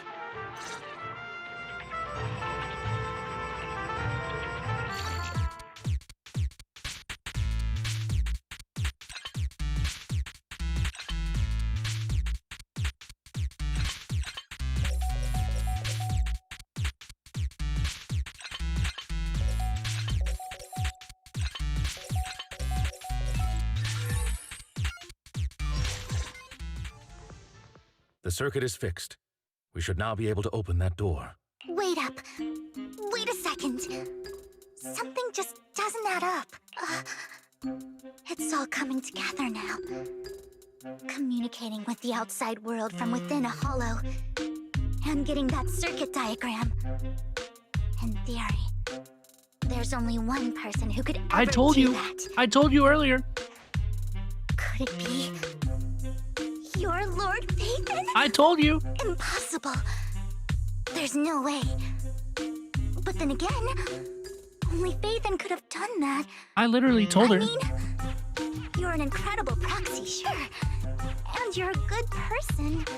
But could you really be Lord Phaethon? I told her. That's me. That's me. I'm Phaethon. I did tell her. I just never had the chance to tell you. I did tell her. Unbelievable. Lord Phaethon, I've been your biggest fan for years now. Goodness me, Lord Phaethon was right in front of me all along, and I had no idea. This is like a dream. Could you, I mean, if you're willing, could you please give me an autograph and a group photo and... Sure, no problem. Let's wait until we're out of the hollow Anything first. you want. We just gotta get out of the hollow first. Oh! Okay, sorry. Guess I got a little too excited. Anyone would be enraptured meeting someone they admire that much. Yeah, if I ever met my favorite movie director, I'd be the same. We should keep moving. This isn't the best place for idle chit-chat.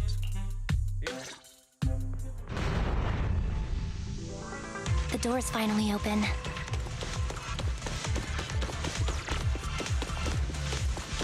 The proxy is Raven.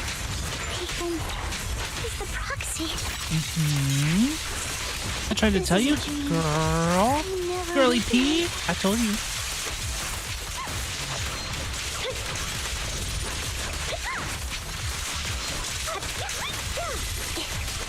You know what? I would rather play as Lycaon, because when you play as Lycaon, Sammy attacks from off field.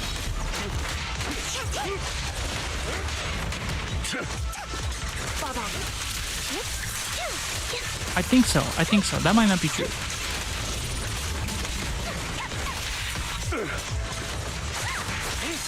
The fissure over there should lead to our destination.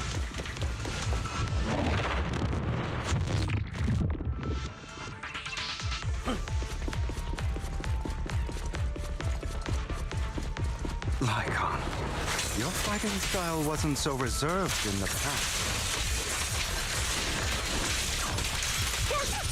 I've matured. You call this mature? You're just being pretentious. What if I just spam skill?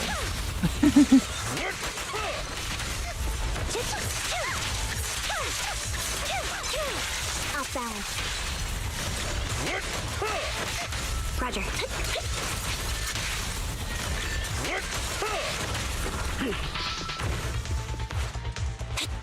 A difficult foe, that one.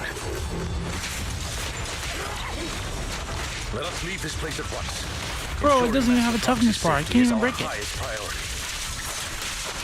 Stop. What you deserve. I won't let anything happen to you, Lord Phaethon.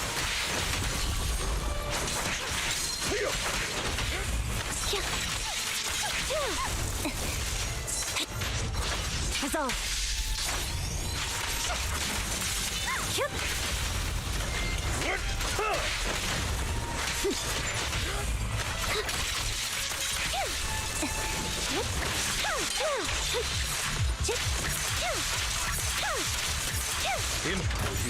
Did he really vanish as I felt my ult?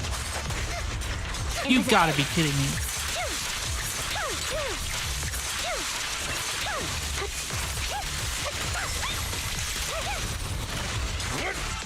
Lord Phaethon, how are you feeling? Dude, I'm so pissed that she's like a self-insert. Are you tired? Do you need a break? Some food? Water? Meat Rider. I love her. She's so beautiful. And now if I'm a fan of her, people are gonna think I like that. Concern. They're blocked off by a complicated mechanism. Master, Barry a complex mentioned. mechanism has been detected ahead. To pass through, Dude, you this need is to insane. activate This is all crazy. 3 smaller mechanisms. Suggestion: split up and handle them simultaneously to save time. So, we have to head to 3 different places to crack this thing. Huh? We're splitting into 3 groups? In that case, I'll protect you, Master Proxy. Unbearable. I can take care of one myself. That leaves the last one to me, then. You should go with Hugo. What's that supposed to mean? We get along just fine, don't we, Miss Cunninghair? I don't know what's going on with you two, but you've been bickering the whole time. It's annoying. Real, This honestly. is a good chance for you guys to build some So real. rapport. Annoying. Anby's got a point. Hugo, just go with Lycaon. You just want to be alone with your Lord Phaethon, don't you, Vivian? Huh? That's not it! Let's go. All right. Sounds like a plan. It's all decided then. If Master Proxy says so, then sure. But Lycaon. I really want to recommend you to some movies for a crash course on teamwork. So, if there are no objections, let's proceed with the assigned squads. Really enjoy posing as the leader, don't you? I believe everyone is well aware that within the Hollow, Master Proxy is the only leader. You enjoy arguing like this? Does it make you happy? Clearly it doesn't, Miss Ambi. Lord Phaethon, are you tired? Would you like to rest for a moment? Unbearable. Let's keep moving.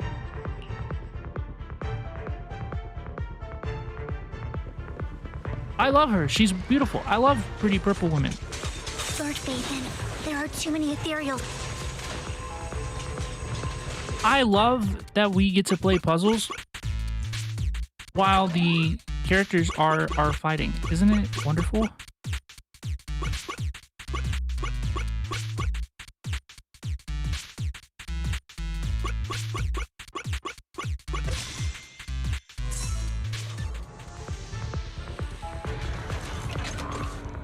Robin, would you have preferred that there be no proxy gameplay like in 1.2 and 1.3 and 1.4? Yes. Yes. Yes. Y'all are excited about this? About solving puzzles with Belle? Lord Phaethon and inside I the share Hollow? a deeper connection. Sorry. I hope I'm not being too forward. Goodness me. Somehow I'm fighting alongside Lord Phaethon. It's like all my dreams are coming true. I can't pull her if she's like wake this. up any second now, aren't I? No, this isn't a dream. I'm real, see? You can even hold my hand. Not only is Lord Phaethon incredible, but super kind. That's it. I pledge to be a die-hard Lord Phaethon fan until my very last breath. I'm happy to hear that. I'm happy to hear that, don't get me wrong. But why do you like Phaethon so much, Vivian? Lord Phaethon is my light. The one who saved me in my darkest and most desperate times. Like a deity who rescued me. You probably don't remember, but you really did save me that day. Wow, it's so embarrassing to say all this in front of you. Sorry, I hope I'm not bothering you too much. Of course not. Thank you for your loyal support. I should be the one thanking you. Just being able to see Lord Phaethon makes me the luckiest person in the whole world. Sorry to keep babbling like this. I wonder how the others are doing. I'm sure Anby will be able to manage.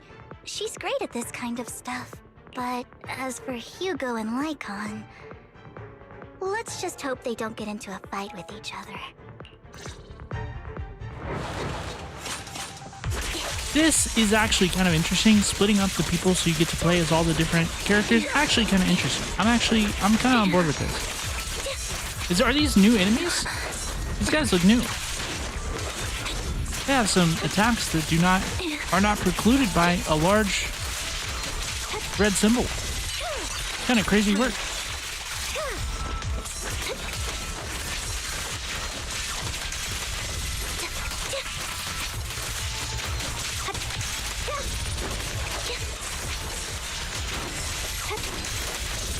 Wide open. Mind the blind spot.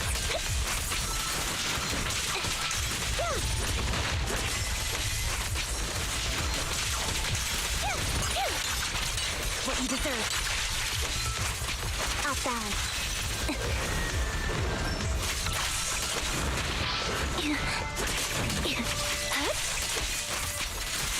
Like, they kind of got hands. I'm not gonna lie.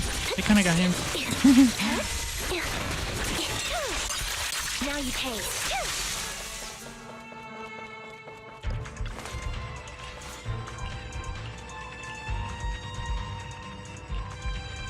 Hugo and Lycaon's side. More of them.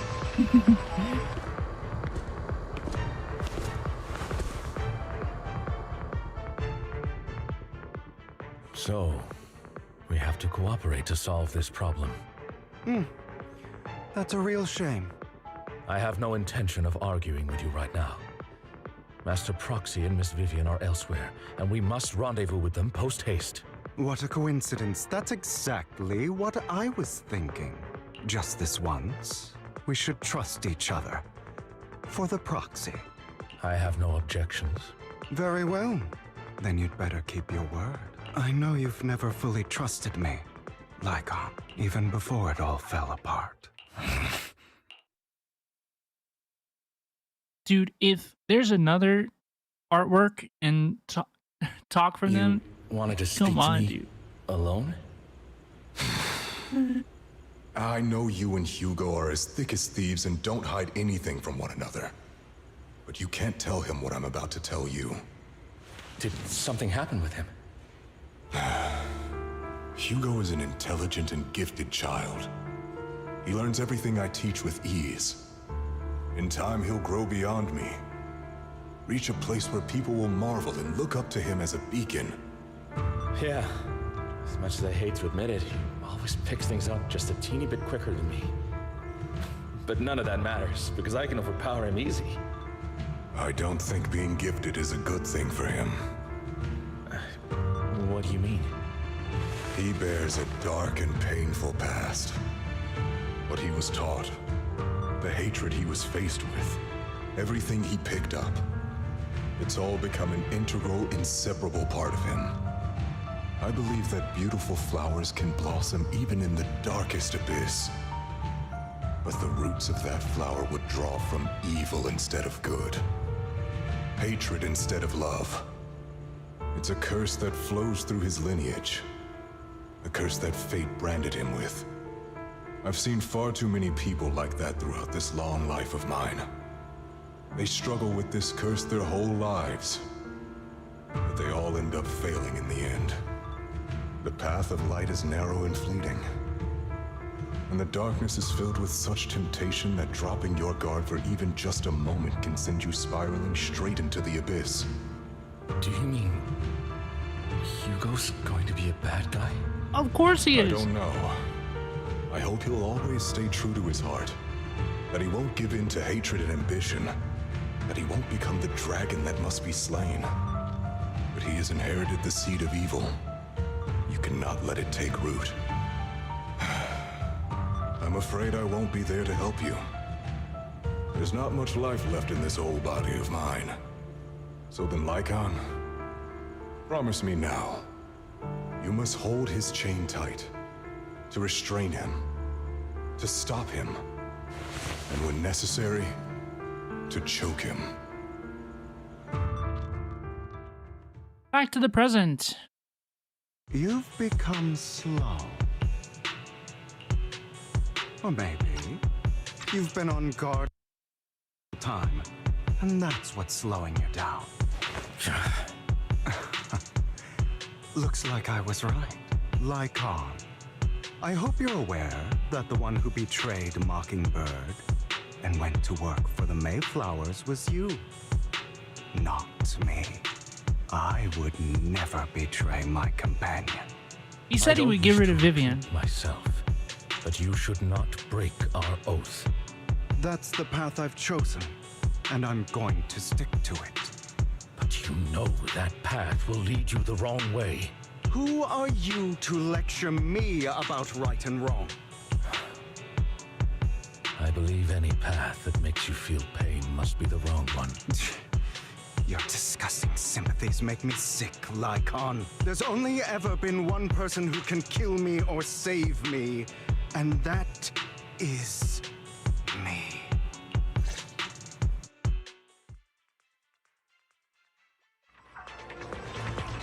Vivian? Oh, you teased.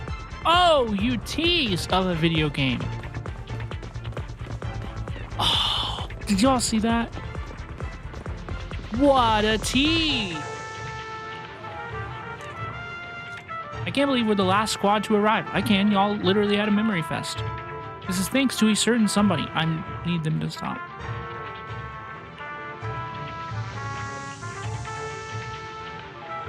Okay, can we stop fucking around? The location marked in Bringer's notebook is not far from here. Let's move out. You hear strange noises coming from ahead. That was loud. What's happening up ahead? Hold on, everyone. I'll go check it out. It's probably multiple ethereals attacking. Just in case, I'll go with you. Vivian, you should go with them too. Keep an eye on Lycaon, will you? I'm worried he might sell us out to the mayor when he gets the chance. I'd never do that. But if Miss Vivian wishes to join us, she's more than welcome. Okay. Then I'll go with you. Why do you look so nervous? Why do you look so nervous? I've spent so much time by your side already. I need to get away from Lord Phaethon for a little bit, or I might die from this overwhelming happiness. If that's the case, Miss Vivian, feel free to come along with me. Okay. All right. Vivian stumbles off with Lycaon as if in a daze. So, how does it feel to be worshipped, Lord Phaethon? You had that figured out a while ago, didn't you? You had that figured out a while ago, didn't you? Sharp as always. But of course, I couldn't spoil it for her. She has to figure it out on her own. That's what makes it special. You asked Lycaon and Vivian to leave for a reason. Not only that, you asked Lycaon and Vivian to leave for a reason. Is there something you'd like to say to me? I can't keep anything from you, can I? I've always treated Vivian like my own little sister. Maybe it's just a coincidence, but she looks a lot like Serena. I think I mentioned it before. Serena was my half-sister. She passed away a long time ago. Vivian adores you. Whether you're Phaethon or just Belle. Of course, I also have a lot of respect for someone like you. Strong, fair, and genuinely kind. So I hope...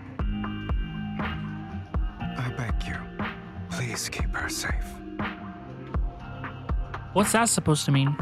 Hang on. What's that supposed to mean? Think of it as the last bit of conscience I have left. A kid as pure as her. She should stay alongside someone who walks in the light. Like you. Not even Vivian can agree with all my beliefs. One day we'll go our separate ways. Your beliefs? What do you mean exactly? Dude, I think he's gonna commit an atrocity. Your beliefs? What do you mean exactly? Earlier, I thought bro was gonna bomb the harbor.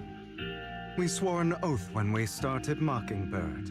We swore to use our own hands to right the wrongs in this world. But never, under any circumstances, would we take another human life. I stayed true to my words. Until my father, the man I hated, stood right before me. I could have ended his life easily, but I hesitated. I remembered that damned oath and their repeated attempts to convince me I didn't do it. Because of that, innocent people died. All because of him. If I'd killed him first, then none of those tragedies would have happened. People like him don't deserve to live. After that, I realized sometimes taking one life really can save countless others. I understand where you're coming from. I understand where you're coming from. I knew you'd understand. Vivian has a good heart. I don't want her to get her hands dirty. But you know how it is. In this world, someone has to be the bad guy. So, I want to apologize to you. Okay. Why apologize all of a sudden? You're incredibly strong, kind, capable, and really, really lucky. The world needs more people like you. Remember that revenge movie I told you about? Children of Devils. I still haven't found it, but I came across another videotape with the same name. Turns out, in that story, the Children of Devils are actually the children of gods. Ah, sorry for rambling. Hope you don't mind. They should be back soon. Please, look after Vivian for me. Copy.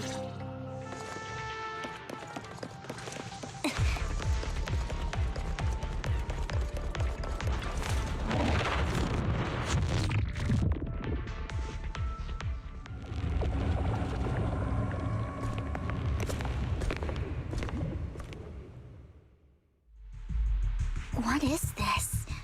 It looks like a cocoon. Cocoon! Careful, everyone. If I'm not mistaken, that's a sacrifice in there. It appears to be in hibernation. We don't know when it'll wake up. If it does wake up, we'll be in serious trouble. Wait, those spots Bringer marked in his notebook. Are you saying each one might have a sacrifice like this? That means there must be at least a dozen of them. And that's only counting the ones we know so far. These sacrifices may still be hibernating, but the fact that there are so many of them out there is terrifying. The Exaltists must have a way to revive them. And that's not all. These sacrifices can exist outside the Hollows.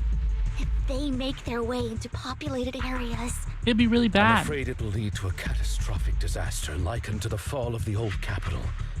That's almost certainly what they meant by vengeance against all New Eridu. Guys, that's so obvious. That's... Let's find a way to get Y'all rid didn't of these know sacrifices. that that's what they meant? We can't that let they the were going to Exaltists detonate have them. a large something? Thank you for helping me find this sacrifice. But sorry, kids. You won't be the ones to keep it. You didn't know that they were going to use it to destroy lots of people? I'd advise you to choose your words wisely, young lady. you were from the Ravenlock family. So it was you. That face. Oh, I know you. I heard about what happened to your friend. Truly unfortunate. If only she'd been smarter. It seems your goal was this sacrifice all along. You've been tailing us, haven't you? Keeping your distance so that I wouldn't notice. As expected of a wolf tyrant, you are very perceptive. That's right. All thanks to your ex-partner, we were able to carry out our plan smoothly. Okay, honestly, I thought that this was what was going to happen, like, immediately after the auction. Like, Hugo got the thing, and then he's working with the other family, and he wanted to use the sacrifice to enact vengeance on the city. Like, I legit thought that this is what was going to happen, like, 2.5 hours ago. My ex-partner? I'm not exactly happy being called that. Hugo takes one step forward, then walks over to Hartman's side. Wait, Hugo, what do you mean? I made a deal with Mr. Hartman in advance. So, would you kindly step aside and let us have this sacrifice? Of course, you can choose to refuse, but if you do, then I'll have to take coercive. What did this guy promise you? What did you offer him? Everything we know about the sacrifices plus the core itself. But why? It's simple. I want to climb higher. Mr. Hartman offered me a chance to join Tops. Who could say no to that? No. Impossible. You promised to help me investigate the Exaltists. You told me the whole point of Mockingbird was to do anything it takes to bring a little justice to this world. Was all of that just a lie? You're just too gullible, Vivian. I also told you, everybody lies. To hide their true intentions, People lie so smoothly, they don't even bat an eye. You. What a wonderful show of betrayal and backstabbing. Bravo! The VA ate that. I've got no interest in your little feud. But would you all be so kind as to step aside? My men still have some delicate handiwork to do. To extract that sacrifice behind you. Over my dead body.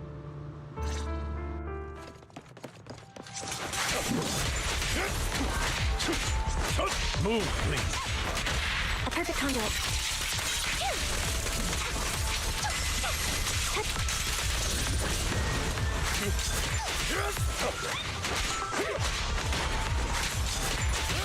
Flip the switch.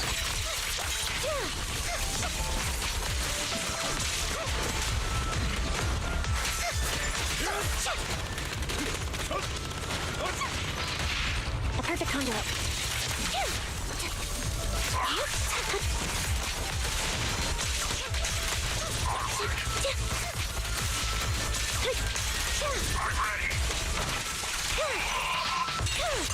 What you deserve.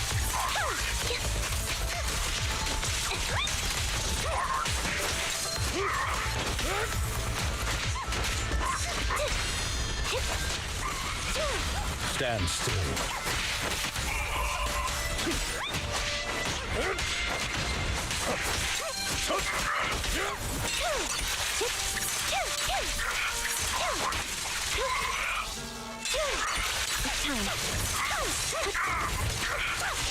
Bro, this is crazy. This is the thickest enemy I've ever seen. And I know I'm just wailing on him with Sambi, but...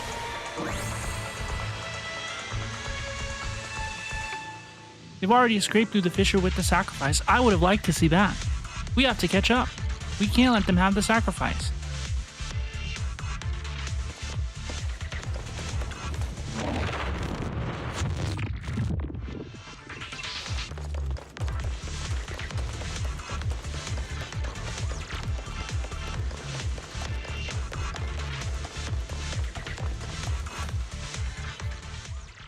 Armin's mercenaries are quickly dealt with.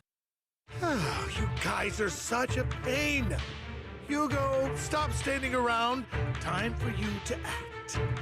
Unless this is a double, triple cross. Give me the sacrifice core now. Which it very well might be. I don't remember. I imagine this is your favorite kind of entertainment. Watching allies betray each other, suspicion festering until it all turns to bitter hatred. Seeing people tear each other apart like wild beasts, just like your decaying family. Does it comfort that dead conscience of yours? You. What's that supposed to mean? I am loving the look on your face right now. Right when you think you've succeeded, I'm here to tell you it was all fake. None of it was real. Let this pain sink in. It's karma for what you did to me back then. Back then? I have no idea what you're talking about. You still don't recognize me, do you? Let me give you a little hint. My full name is Hugo Vlad Ravenlock. Yo! That's impossible. You're part of our family? That's actually crazy. I may be an illegitimate child. You know, they did say earlier but I have the same blood flowing in my veins that he was the descendant of one of these great families. You know, they did. They did say it. You're that bastard of his. Damn it. They said it. I could have sworn you were already. Actually, kind of an interesting twist. Dear uncle, you were never worthy of your position. You have no claim to the Ravenlock lineage. You may have killed all of my father's other children, but sorry to disappoint. I'm still alive. I am the true heir to the Ravenlock family. You're a bastard. You have no right to inherit the family. That's not for you to decide.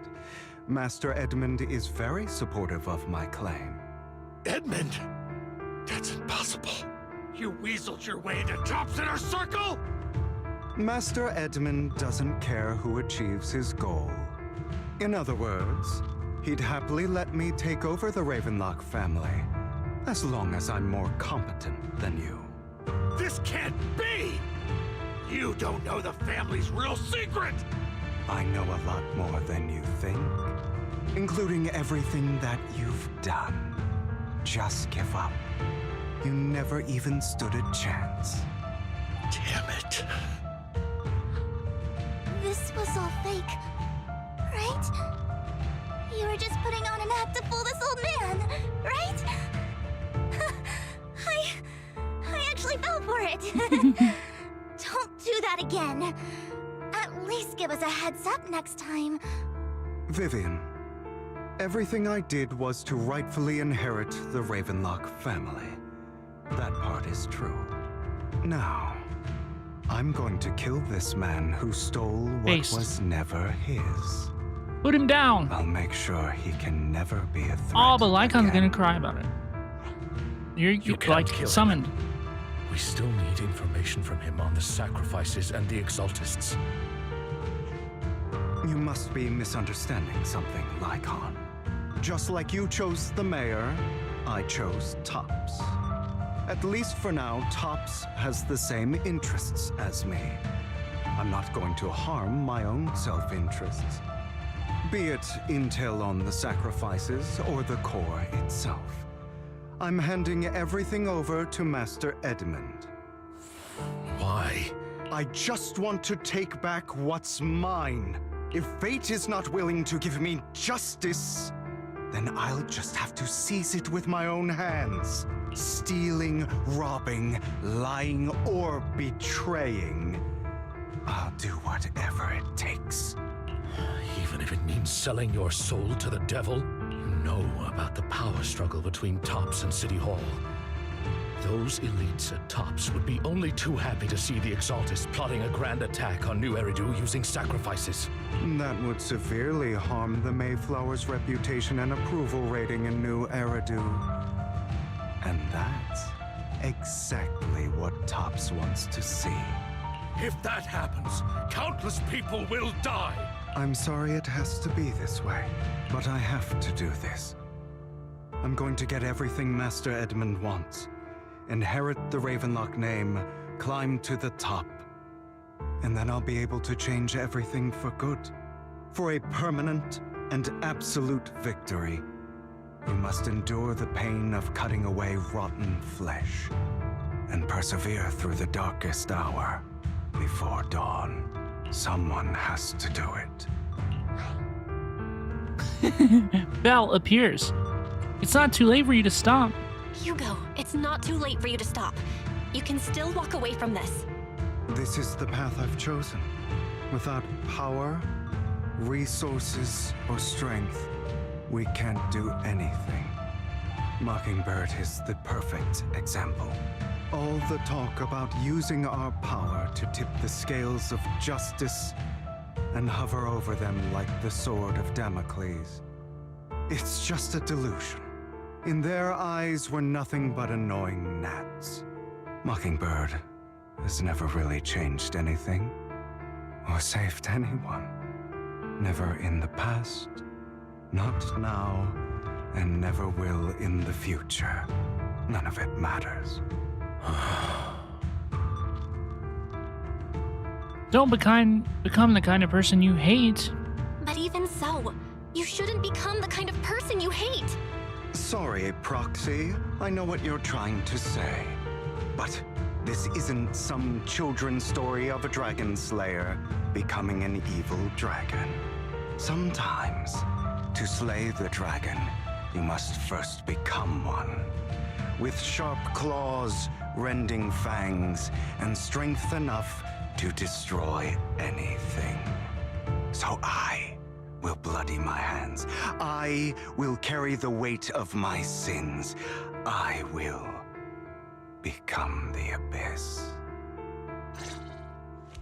Oh, we fight Hugo? Yo, let's go.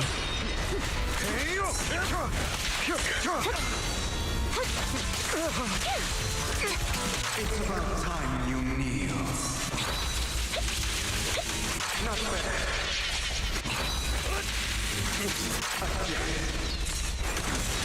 This is his time. Okay, talk about it. Stay safe. Now you pay.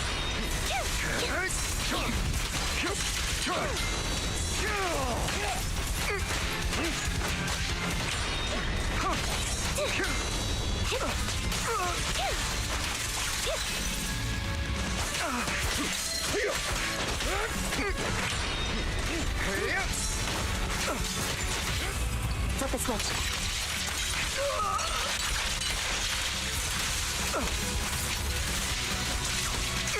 Keep focused.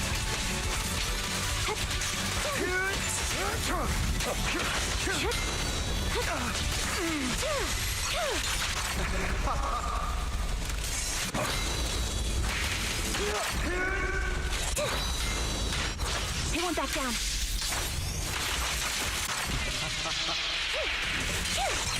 Now you pay. What you deserve. Is that all?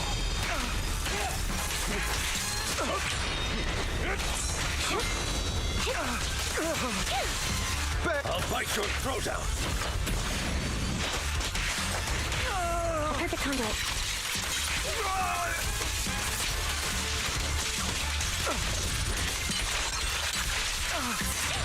Wide open.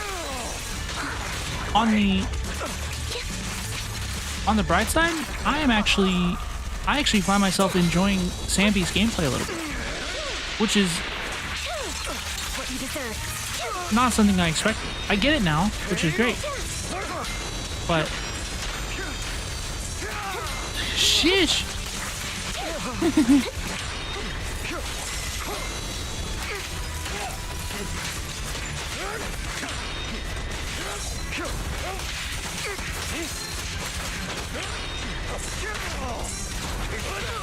Flip the switch.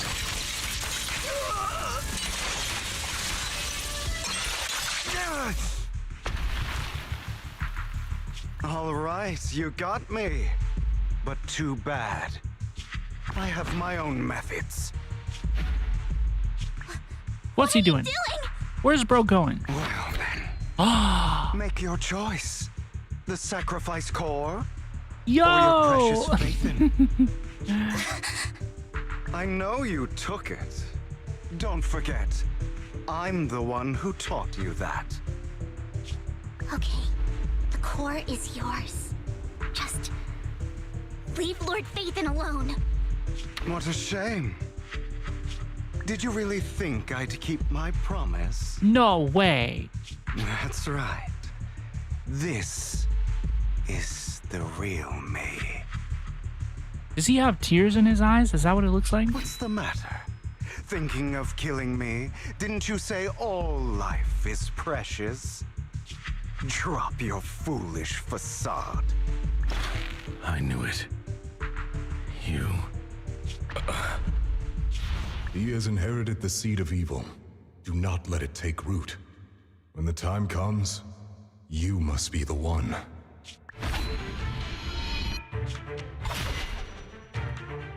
Whoa!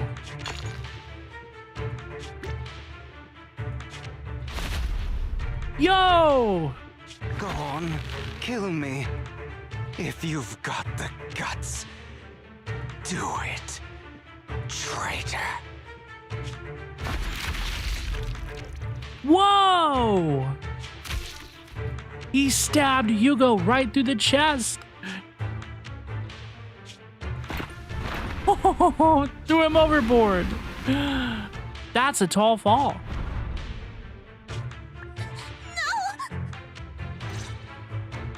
Master Bye-bye now. Foxy, are you okay? Are you hurt? Bye-bye now, Hugo. I'm fine. Yeah, Don't that's worry, cool. I'm fine. I just never thought things would turn out like this. Ribbozo, dude, yapped his fucking face I'm off. sorry. I had no idea Hugo would do that to you. I'm so sorry. You know the rule: if you don't see a body, it's not your fault, Vivian. It's okay. It's all right. No matter what, this isn't your fault, Vivian. If only I'd noticed sooner. I should have realized earlier. Vivian quietly walks to the edge of the rooftop. She hesitates for a long time and finally looks down. Naturally, nothing is there. Hugo, he... That's a hollow down there. If you need, I can arrange for someone to go in and search for his body. Yeah, he's not dead. It would be cool if he is. To be frank, I thought you'd hate him for his betrayal, Miss Vivian. I would like him to be dead. That he's keeping things from me, but all these years, Hugo's been like family to me. I believe he's still with us. I do too, unfortunately. Perhaps he's still alive. Look, they even entertain the possibility here. There's a chance he's still alive. I'm terribly sorry, but I must tell you, it is impossible for Hugo to be alive. My hand went through his heart. He's a vampire, Sorry to right? interrupt That's everyone, fine. but just so you know, Hartman's gone. Probably slipped away during all the chaos. I'm sorry, I was so focused on Master Proxy's safety, I wasn't paying attention to him. Same, but it doesn't matter. We all know what he did, and he will pay for what he did today. Yes. I'll be reporting all of this to the mayor. He's not getting away with this. Well then, now that it's all over, let's head back. Meanwhile, not far away stands a mysterious figure. Who the hell is this? Another obstacle out of the way. Yo, who the hell is this? She's going to be pleased about this. She? May the Creator guide us. All one of these insane people? Vivian? Vivian, you have a vision? Fear. Suffering. Despair. What is that? Is those wings reflected in her eye? Is that Hugo? Did he get wings? Destruction. That's the future I see. Lord Vathan. Is that us falling? Is that what she sees? After exiting the hollow, Lycaon takes his leave while Vivian returns to the video store with us. For some reason, she remains silent the entire way. Are you okay, Vivian? Lord Vathan, I'm fine, just a little distracted. Well, your homeboy presumably died. After what happened, you deserve some rest. Yeah, I need more time to think about Hugo and the Exaltists. From what I know about Hugo, he could have easily taken down someone like Hartman. There was no need for him to put on such a show and to deliberately use you as a hostage. I don't think he ever intended to harm you. What Hugo said in the end, I don't know. Something feels off in that business with the Sacrifice Corps. Maybe there's some deeper, more terrible secret behind all this. I have a small request. It might sound a bit strange, but Lord Vathan, can I stay at the video store for a few days? I just don't want to be alone right now. I think that that's fair and reasonable. Of course. We're not comfortable with leaving you alone like this anyway. I agree. I'll sleep on the couch. I won't disturb Lord Vathan at all. If I wake up and find that everything was just a dream, how wonderful that would be. Bury your tears with the past. Completed. And so, part 1 of the Zenless Zone Zero Season 1 main story epilogue is complete. It is complete. It is complete. And I gotta say, I gotta be real honest with y'all. I didn't think it was very entertaining. I'm not prepared to call it bad. I'm not prepared to call it boring or anything. But me personally, I did not find it very entertaining. I thought that the pacing was pretty poor. I liked the beginning. My favorite part in the whole thing was when the mayor came to drop some lore about the siblings, but I realized that that is probably a way to get them into the hollow now that we do not have the TV mode in the game any longer, which I think is a good thing. But what I did not think was a good thing is that they have found a way to re-implement puzzles into the game, where now the proxies are inside the hollows, like looking for stuff and solving puzzles. I think it's very clunky. I don't think that it works very well. I don't think it's very entertaining. I would rather be progressing the plot. I would rather be fighting ethereals and doing other things inside the hollow. I don't think that that is going to be a very popular thing. Hugo, let's talk about Hugo. He's entertaining, you know, he's well performed. His voice actor is well performed. But the character, he's not my fave, and not in like a, oh, you're supposed to hate him, you know, he's kind of an anti-hero, he's kind of a bad guy, you know, I don't know, he's exhausting to he's a bit exhausting to listen to, and I understand that the themes of this story in particular, Barry, it says Barry something with the past, I'm sorry, I'm paraphrasing it off the top of my head, but I recognize once again that the themes of this story include reconciling with your past, confronting the things that traumatize you, and learning how to grow or not grow, you know? Maybe I can make him worse, you know? It's about confronting your past and how it made you feel and everything. I understand all that, right? But I did not need to see nearly as much backstory and exposition on Hugo and Lycaon. I really didn't need to see it. They're not two of my favorite characters. I reckon if they are two of your favorite characters, then you probably had a really fun time. And I think that that's great for you. But I personally am not a big fan of those two characters, and so it did not really work for me. Vivian is okay. I think that she's really pretty. I think that she is also well performed. I think her voice is really pretty as well. And I enjoyed her in the story, but now that she knows that we're Faithin, and she's just riding on it, isn't she? She's all over us, and it's exhausting. I don't like self-insert stuff in games. It's not why I play games. I don't enjoy it when other people's like do that a lot. You know, it's not my thing. I don't need the characters in the game, or want the characters in the game, frankly, to tell me like how much I complete them and blah blah blah. Doesn't appeal to me. So I really like her, and I dread the type of fan base and discourse that she will cultivate throughout her time in the game. And what else? It was cool to see Ellen for a little bit, although I also think Ellen is a very, very problematic and kind of creepy character, honestly. Yeah, overall, not my fave. Honestly, not my fave story. I didn't find it very entertaining. And out of all of the story updates, it would be very low for me. I think the only one that would have been worse for me would have been 1.3, the Section 6 Yanagi story. I think that story update was basically unforgivable. I think that was kind of criminal to release that as a main, you know, it was a special episode, you know, but as the main story attraction of that update. I thought that update was really, really bad. And this is the only one that is above it. And other than that, I think that all the other story updates, including 1.5 was my fave,